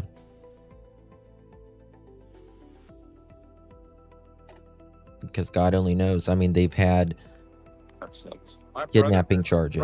I mean, families have gone through that, and it's like, You know, so that's why, I mean, I just pray that they can all go recover somehow from this. You know what I mean? Because it's So ICAC is Internet Crimes Against Children. That's what that is. And, you know, the question is, you know, and it's conspiracy at this point. I just want to, you know, it's just a theory. I want to make sure that people knows that it's just a theory. But, you know, it makes me wonder, did Nancy know something? Is that why Adult Protective Services came there? Now, some people say Adult Protective Services come there because she went missing. But did Nancy go over there and have dinner? And did they have a long discussion?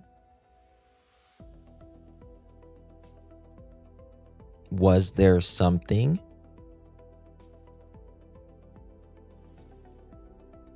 going on with Tommaso that Nancy found out about? Someone came to her. She found something. Whatever.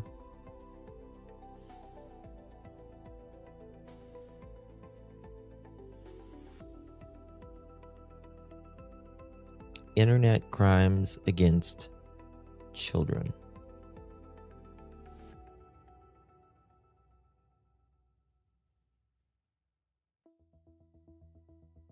To be honest with you, I hate just judging someone just based upon their looks. You know what I mean? But I get that weird feeling with T. I get that weird feeling. I do.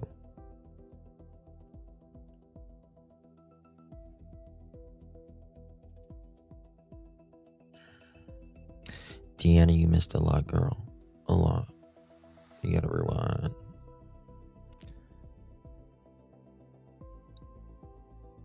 A and T have hidden from the very beginning. I don't know. I just get that weird feeling from him, and I hate saying that because there's no basis. You know what I mean? I hate saying that, but I do. I get that weird feeling.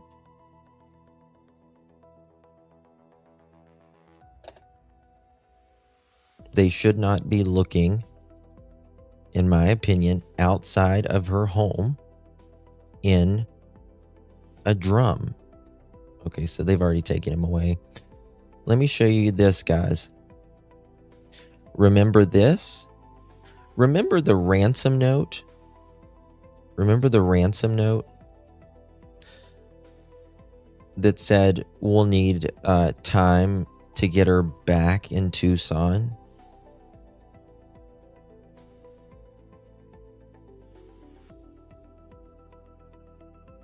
Yeah. Well, take a look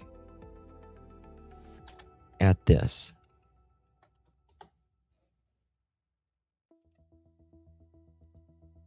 Now, a lot of people don't believe these letters from TMZ.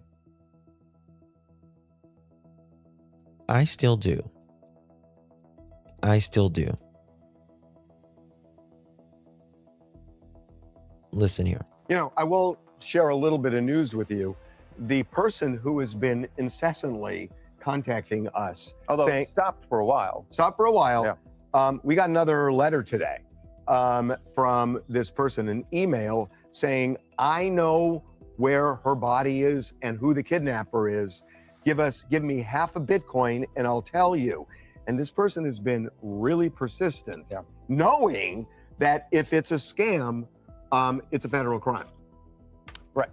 But they also made the point that they wanted to make it clear that they have nothing to do with it. Right. They've been out of the country, but who knows? We forwarded again, we forwarded it to the FBI, Right. as we have in the past. Right. And for whatever reason, and this is the thing we haven't figured out, you have to assume that the law enforcement, they believe that this person is not legit. Otherwise, they would have advised Savannah to pay the money. Can we just be really transparent? Uh-huh. I think you're right that the law enforcement. Well, now we know that Harvey said that they were putting $200 and some in. He said not to say anything, but they ended up leaking, not TMZ, but the other news station. So he was just going along with it. Enforcement doesn't. There's something. I just can't figure out Listen, why. listen. Why not take a flyer? The price of Bitcoin is much lower now. These are like, you could just take a flyer and see what the person knows. The most you lose is 20 grand, 25 grand. I'll tell you why. My spidey senses tell me that there's something about this guy, because one of the emails he sent said early on, time is of the essence to do this. And then the next day he said, time is no longer of the essence. If he was pulling a scam, why would you say time is no longer of the essence? Right. Exactly. And so they got these letters too. Time is no longer of the essence. If he was pulling a scam, right, why would he say that? He knows he's not going to get any money. But you guys remember, I found it. I just found it. I'm going to show it to you in a minute. Do you guys remember where we said, are we missing a letter? Brian did it the other day. Talked about it the other day. Are we missing a letter? Well, I found something that you could, it's a note, if you will, with the receipt. I did a little bit more digging, and I'm going to tell you what I think it is. Hey, Widow Baby.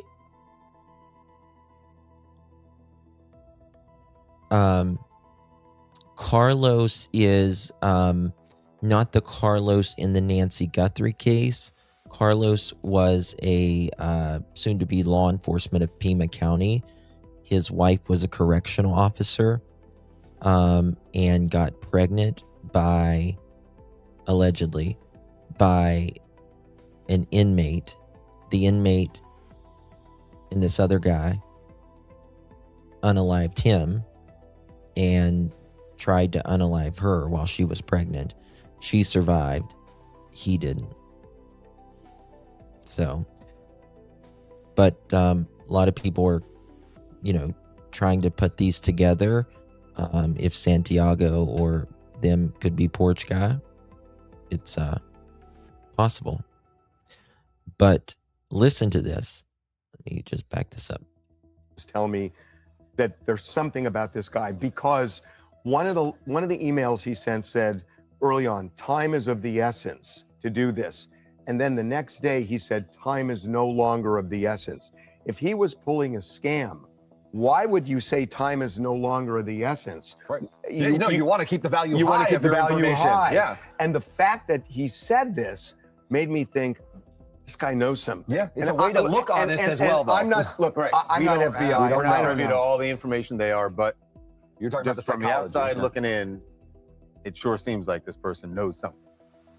Hold on. Did I miss it? This person has been really persistent, knowing One that second. if it's a scam, it's a federal crime.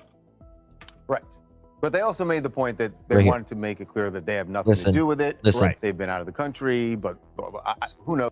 Okay, here we go. Again, the out of the country thing has always busted my bubble.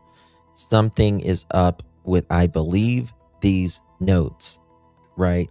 It's the same person that allegedly wrote the notes to the ransom. Time is of the essence. Time is no longer of the essence. That they are out of the country and they have nothing to do with it. If you're out of the damn country, how and why do you care? And then go back to the letter. it says it'll take us, 12 hours or so to, return to Tucson. And people's always been, going around, like, how far can you get in 12 hours? How far can you get in 12 hours? Well, if you're out of the fucking country and you're on a jet, you can get pretty far in 12 hours. How about that? Nobody talks about that. Right?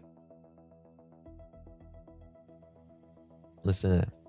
But they also made the point that they wanted to make it clear that they have nothing to do with it. Right. They've been out of the country, but who knows? We forwarded again. We forwarded it to the FBI, Right. as we have in the past. And Right. for whatever reason, and this is the thing we haven't figured out, you have to assume that the law enforcement, they believe That's that true, this too. person is not legit. Otherwise, they would have advised Savannah to pay the money. Can we just be really transparent? Uh-huh. I think you're right that the law enforcement doesn't. There's I something. just can't figure out why. There's something. Now, again, he just said, I think you're right. But he came out after this and he said, law enforcement told us to not say anything. But they also forgot to contact the other news agencies and they ended up telling on them. Flyer, the price of Bitcoin is much lower now. These are like, you can just take a flyer and see what the person knows. The most you lose is 20 grand, 25 grand. I'll tell you why. My spidey senses tell me Widow. that there's something about this guy, because one of the emails he sent said early on, time is of the essence to do this. And then the next day he said, time is no longer of the essence. If he was pulling a scam, why would you say time is no longer of the essence? Right. You want to keep the value high. You want to keep of the your value information. high. Yeah. And the fact that he said this made me think, this guy knows something. Yeah, it's a way to look honest as well, though. I'm not, look, Right. I'm We not don't FBI. have- we don't I have don't to know. all the information they are, but you're talking about just the from the psychology, outside yeah. looking in, it sure seems like this person knows something. Damn right he does. Time is of the essence. Time is no longer of the essence. It's the same guy. It's the same guy. Mark my words. August 25th, 2026 at 12:12 a.m. It's the same guy. Okay. Now, you guys remember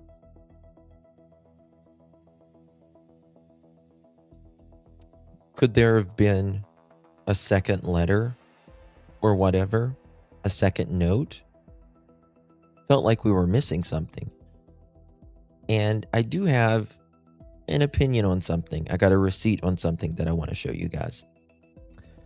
Mods, how many thumbs ups do we got? On both channels, on both feeds. Guys, please hit that thumbs up button. Greatly would appreciate it. Widow, thank you for 19 months. I love being here with all of you. We love you, Widow. You are an OG. Appreciate you very much, my friend. I might be in your area soon if you're around. I know you're all over the United States all the time, but might be doing some things on summer soon. So, yeah. Donna, thank you so much for the hiding jewel. Appreciate you very much. Thank you, my dear. Yes, guys, please hit the thumbs up. All that stuff. If A&T are involved, they were probably world-class pissed that Savannah wouldn't pay the ransom without proof of life. Well, get this. I've got a receipt. Is that on both, Cassie? 661 on both? Is that on both, Cassie? Or just one? I need to know both feeds. How many we got?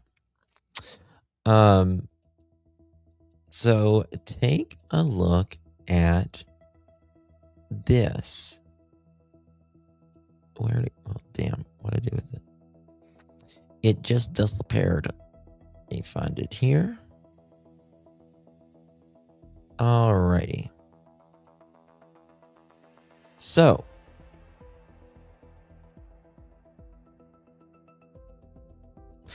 Did you know 756 all up, I think. Okay.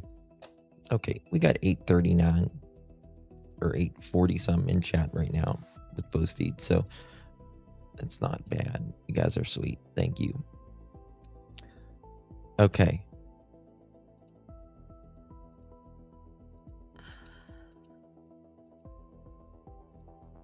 This is a note that comes from the what they call the pasties, which is a link to the Bitcoin account. Thank you, Cindy. They let the third guy go crazy. Buck, they let the third guy go. And look what it says right here. We are ready to pay. We are ready to pay. Yeah, Tony, we was playing it, honey. We were playing it. We are ready to pay. So the FBI put in about a couple $100 into the account, see if anything would move.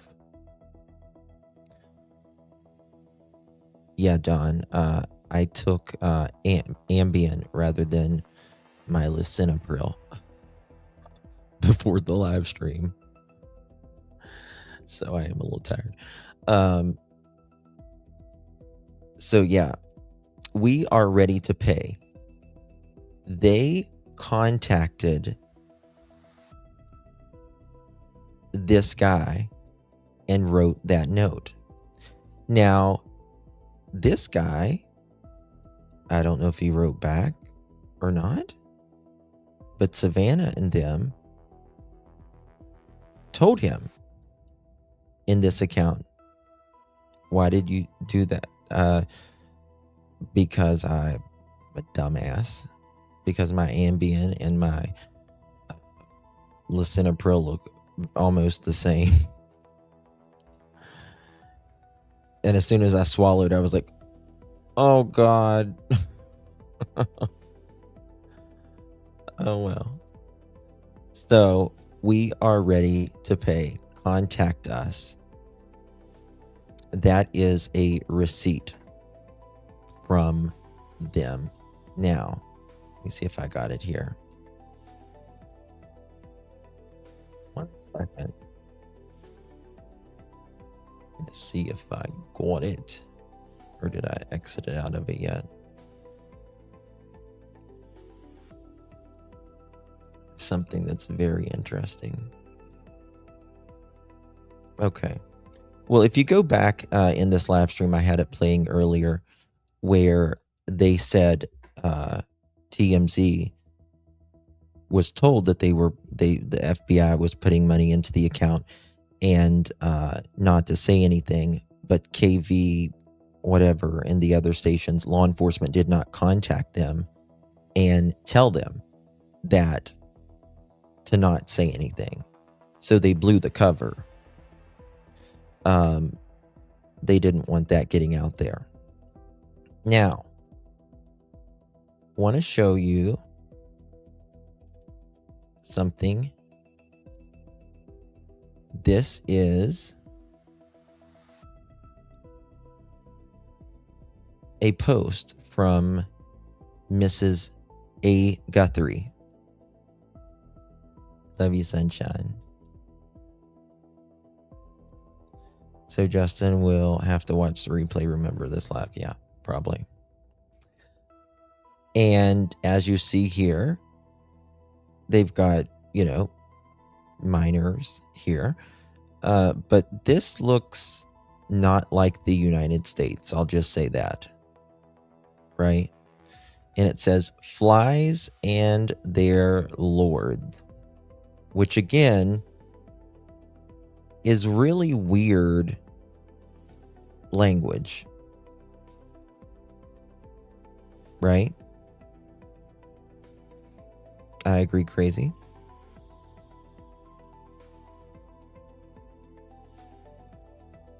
Yeah, I did, Don. This clearly does not look like somewhere that's in the continental United States, in my opinion.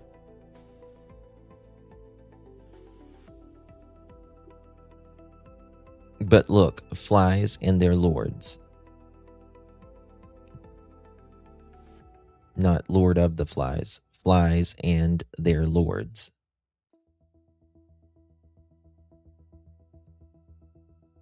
Justin, you're doing awesome tonight. Despite the Ambien, whose effects I'm familiar with, I had a spell of bad insomnia, and I take it. I got bizarre side effects, so I stopped. Oh, I'm sorry. I'm sorry.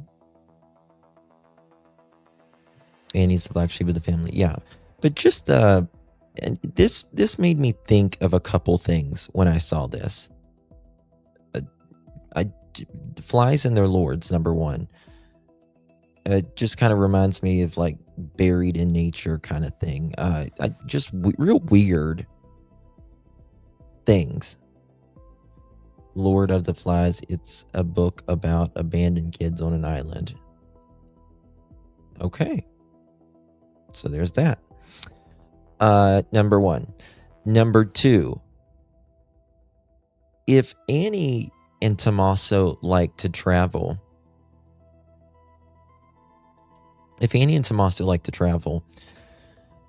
and Nancy doesn't want to go to a home, could that affect their traveling?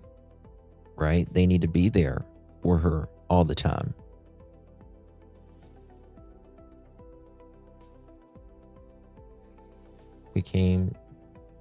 She liked the way my chat post rhymes while Justin talks about the Guthrie crime.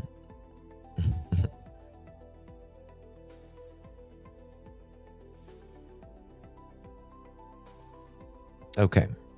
And there is one more here. What did I do with it? Damn, I thought it was around here somewhere. There we go. Nope, that wasn't it. I knew I had another one. 1 second.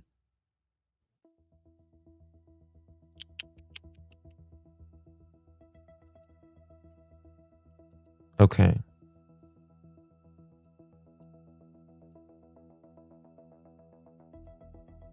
Oh, and this is where I think I showed you guys this one earlier. Oracle writing with the bones. I have friends in big cities. I will probably just design it around where my loved ones live. Paris, New York, San Francisco, Los Angeles, Asheville. And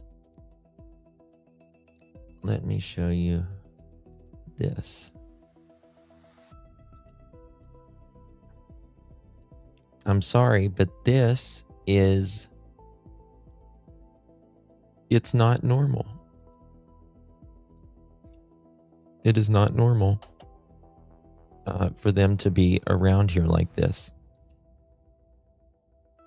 It's just not. They could. And listen, when I took care of my grandmother till the day she died, but at the time in my life, I was traveling all around the world.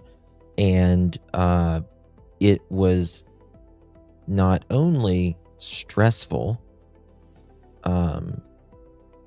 this is, before I had kids, not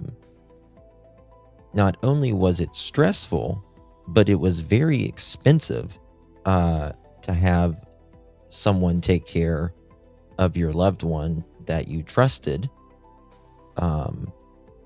as well. Right? And traveling is, even if you do it cheap, it's expensive. Right? So there's that. So it just made me kind of think of that. The second thing I think we need to be looking at more, and we need to find more about, is this freaking vehicle right here. We need to know more about this vehicle. Why is nobody talking about it? This was like 10 minutes after Nancy was abducted. She could literally be in this freaking car and we have no idea. Oh, I got to show y'all this video. Here it is. So there's a channel. Forgive me, I don't know the channel, but they, I guess, live in Tucson, and one of them is a mail carrier. And I hope he doesn't get in trouble for this, to be honest with you. I hope he doesn't get in trouble for this. He shouldn't have probably talked about it. But listen to this. I'm a mail carrier here in Tucson. So I see a lot of things coming through the mail system. Actually, let me see if it'll let me do captions on this.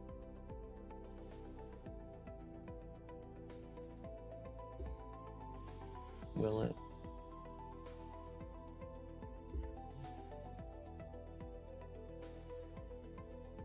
No, it won't let me do captions on it. Okay, so just listen to this. I'm a mail carrier here in Tucson. So I see a lot of things coming through the mail system that, of course, if you guys would watch some. Here, I'll make it bigger. I'm a mail carrier here in Tucson. So I see a lot of things coming through the mail system that, of course, if you guys would watch some of the other streams, we did go by A&T's house at one time, and I stopped and I saw one of our mail carriers that I deliver with deliver some mail into the mailbox at A&T's house. Okay. If you guys did watch that stream, you do know that I work with the post office, and there's a lot of mail that comes through the post office for certain people. And I just noticed that I had a piece of mail in my tray that day for A&T's house. I took a picture of it. I sent it to Ann, and I said, hey, keep this for documentation for later on. And then, of course, a day or two later, I had the guy that does deliver to A&T's house had a piece of mail for them. I took a picture of that piece of mail, and I was wondering, So we're going to show you guys these two images, okay? My professional job, I'm a mail carrier here in Tucson. Okay. Here is one of them. Lana Cotton.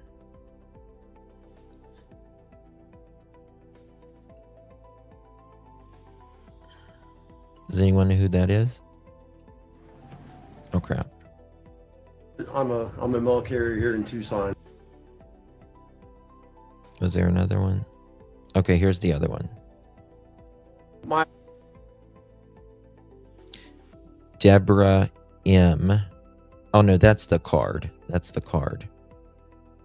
Hold on. Yeah, that's the card. That's the Deborah M is the card for the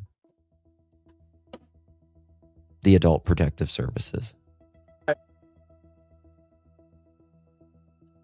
Okay. Yeah. Okay, 1 second. Why is the sound not working on this?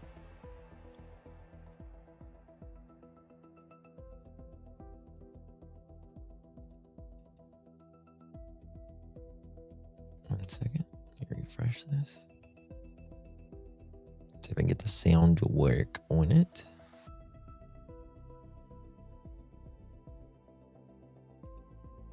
And no.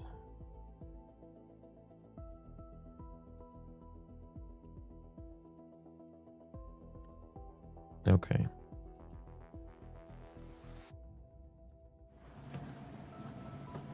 And at 11:56, checks on Nancy. Okay, listen to this.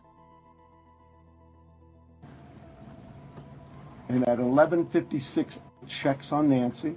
I believe it's about approximately 10 minutes later, 12 minutes later, our patrol teams arrive.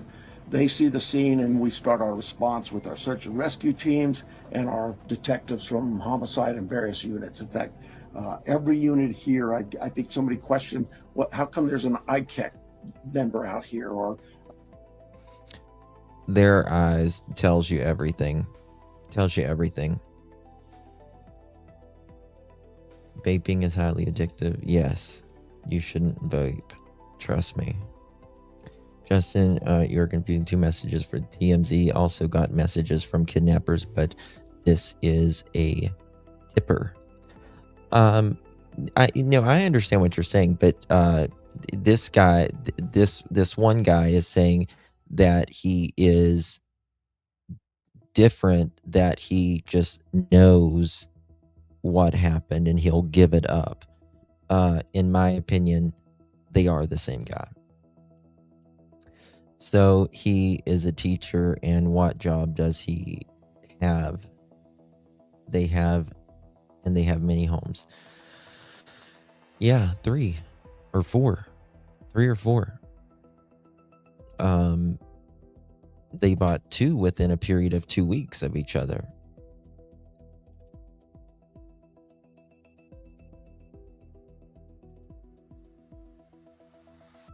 Within yeah. In the military and worked in intelligence and is a fighter pilot and is brilliant, and he saw very clearly right away what this was. Yeah. And even on the phone, when I called him, he knew. He knew. And he said, I think she's been kidnapped for ransom. And I said, yeah. I'll never understand that. No, I think he made allegedly about $60,000 a year, Mohawk. Which, $60,000 a year in Tucson, that's probably the, struggle bus.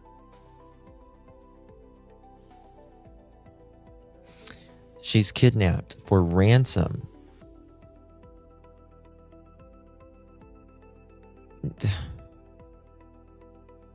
Why wouldn't you say, was it a robbery gone wrong? Or just where the fuck is our mother? How do you think a kidnapping for ransom, whenever there's no ransom letter yet? If there is no ransom letter yet, how do you think there's a kidnapping for ransom? I am Summer.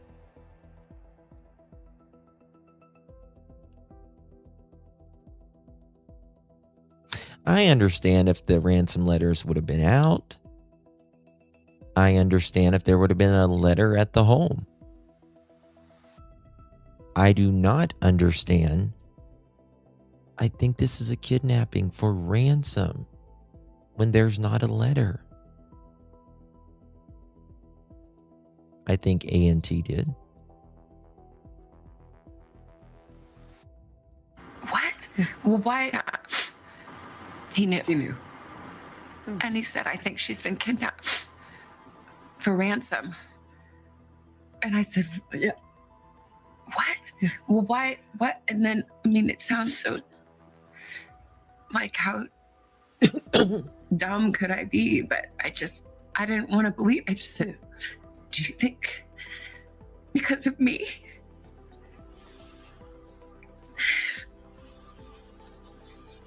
And he said, I'm sorry, sweetie, but yeah, maybe. Career in the military.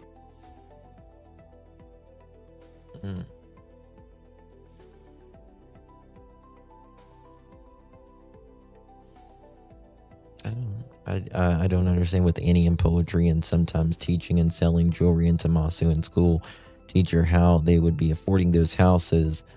I mean, maybe they're, maybe they do stock market or investment. I mean, you just don't know someone's financial situation. You know what I mean? No shoes and PJs similar to Sebastian. Well, they say the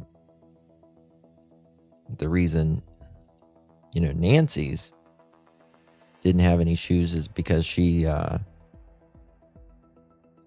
want to show y'all this. Tell me if I'm just seeing things. But I thought this was interesting.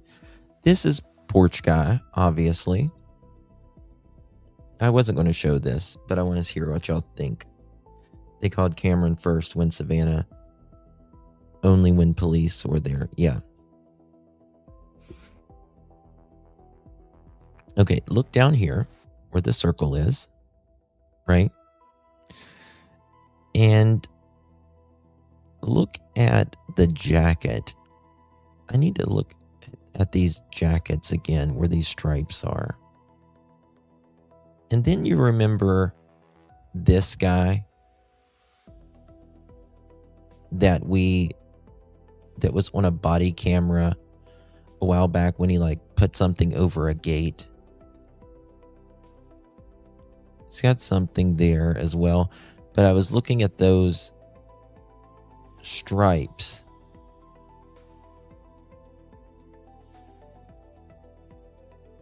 It's more like a glove in the pocket.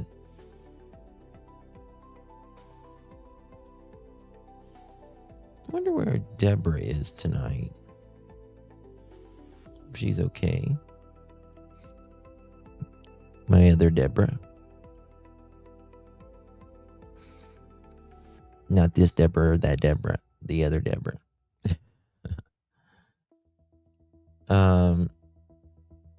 Looks like a knife case. Maybe. But I just keep wondering about that. How his coat is. You see the stripes there when they go down? That guy that put the bag over the gate but then took it. Yeah, him. That's the only one out of all of them that I've felt like I would be interested in my opinion. Okay.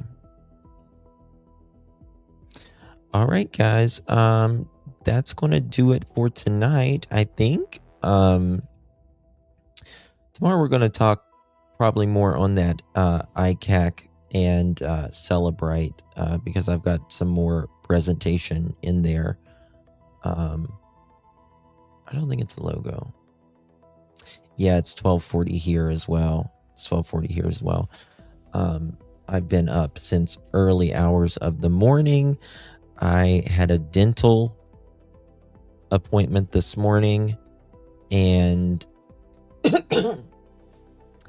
I went there and they wouldn't do anything because I have to have oral surgery on this thing, but I have to take antibiotics first because they don't want to be doing oral surgery with the infection in the graft and all that stuff. So,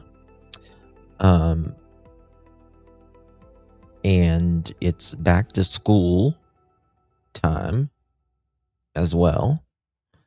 So, thank you, Wicked. The suggestion you said, Auntie filling in the blank. There was a lack of judgment for him to say that to Savannah. I would never say that to my brother. She will never get over it. I agree, Barbara. I agree.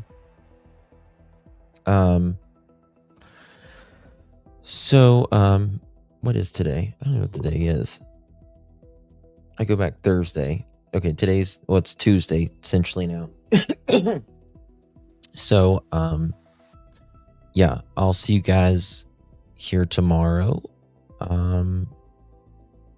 Tomorrow it'll be anywhere from 5 to 9 o'clock ish.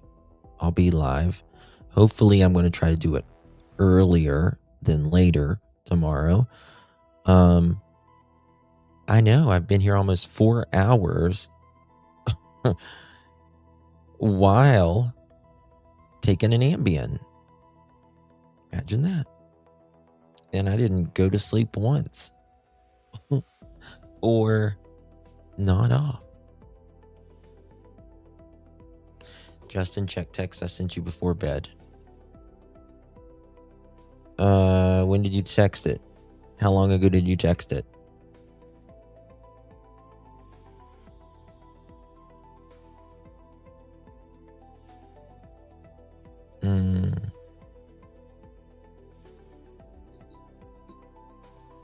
Thank you, Cindy. I know, I'm kind of proud of myself. Yes, great live, everyone. Thank you, Deborah. You think Jesse Waters is a porch guy? You're full of it. 5 minutes or less? Send it again. I didn't get it. 307-228-4906.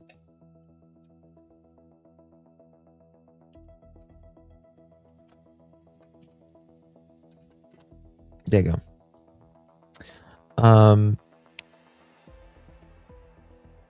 Yeah.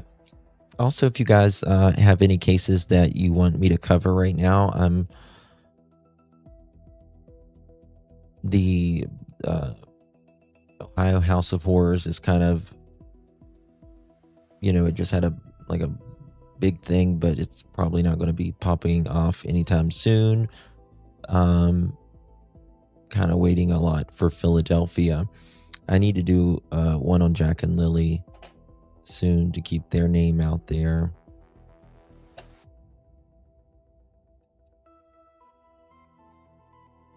And I was looking at a case today that it was up in New England somewhere. A police officer was unalived by his wife, who was like an advocate for first responders' mental health. And she ended up allegedly unaliving herself. They found her today. Oh, please, Yvette, please watch that. And please hit the thumbs up. Please watch it all the way through and comment down below. Do comments like this. Down, hey. And then do like, how. And then do like R. And then do like you. I'm working hard. It took so long to do that. It took me 19 plus hours to script that video, record that video, edit that video, find those pictures and stuff. Yes, tomorrow is the Is Live. Yes, so I'll be there for that for sure. It'll be 8 o'clock Eastern, so I will, yes, like that, Yvette. Yes, exactly. In the comment section. whatever, just type, great video, hello, anything. It all helps the algorithm. It's all algorithm food. So, yeah. Guys, also, before I go, I didn't go live on Kick today, but I am going to be doing just live streams. 1 second. On Kick sometimes. Only Kick. 1 second. How do I share this mofo? I think I can just do it like this. Make sure you're subbed up to my Kick. There it is. I just dropped it. And over there, you're not a subscriber, you're a follower. You're a follower. So hit follow. And like if I do memberships and stuff over there, that's when you become a subscriber over there. But follow me over there and make sure you hit notifications as well. There's a Kick app. I'll be doing lives over there. I'll probably be doing lives with Remy and stuff over there as well. It'll be a lot more casual over there.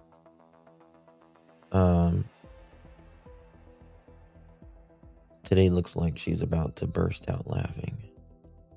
Thank you for following. I forget Kick. Yeah, don't forget Kick. I was on Kick 5 years ago. There wasn't even an app for it then.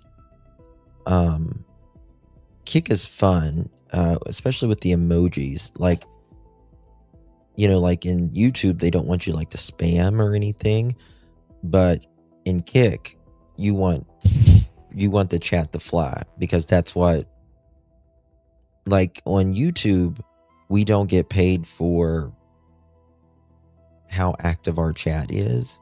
I wish we did. We only get paid for ads, and super chats and memberships.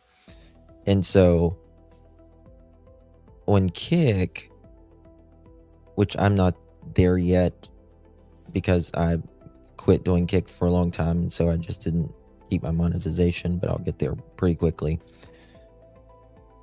The more you like engage in chat, the more it moves, the better.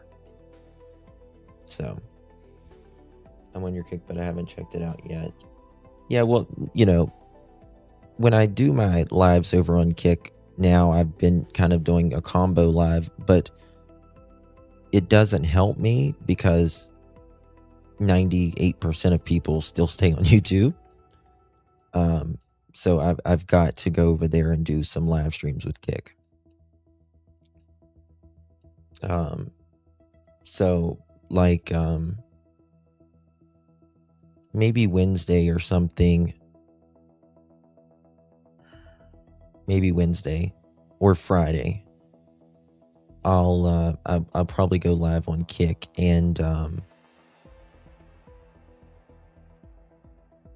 be live a couple hours and just like literally chill. I might go to the river or something, or take Remy to the playground or something like that. We'll see. Nancy's pacemaker handshake occurred at a certain time every night. Yes, it does. It doesn't say where she was the rest of the time. That is absolutely true, Kathy. Yep. Thank you for following me on Kick. Appreciate it. You guys, a lot of you guys will love Kick. You really will, because it's kind of fun, especially with the emojis and stuff. They really want you to use the emojis. All right, guys, take good care of yourself. I'm going to bed like I should have 4 hours and 3 minutes ago, but we made it. We made it. Ambient and all. I cannot believe I did that. I was really struggling the first part of the live stream, but we made it. Couldn't even tell. Good night, everyone. God bless you all. Special thanks to mods, members, and chat. I really do appreciate you very, very much. I know you guys have a ton of options here on YouTube, and I am honored every single day that people takes time out of their day, takes energy, money out of their day, their life, and is here with me. So I hope you know that. I love you all and appreciate you. very much. Good night, everyone. Take good care of yourselves. You only get so many trips around the sun.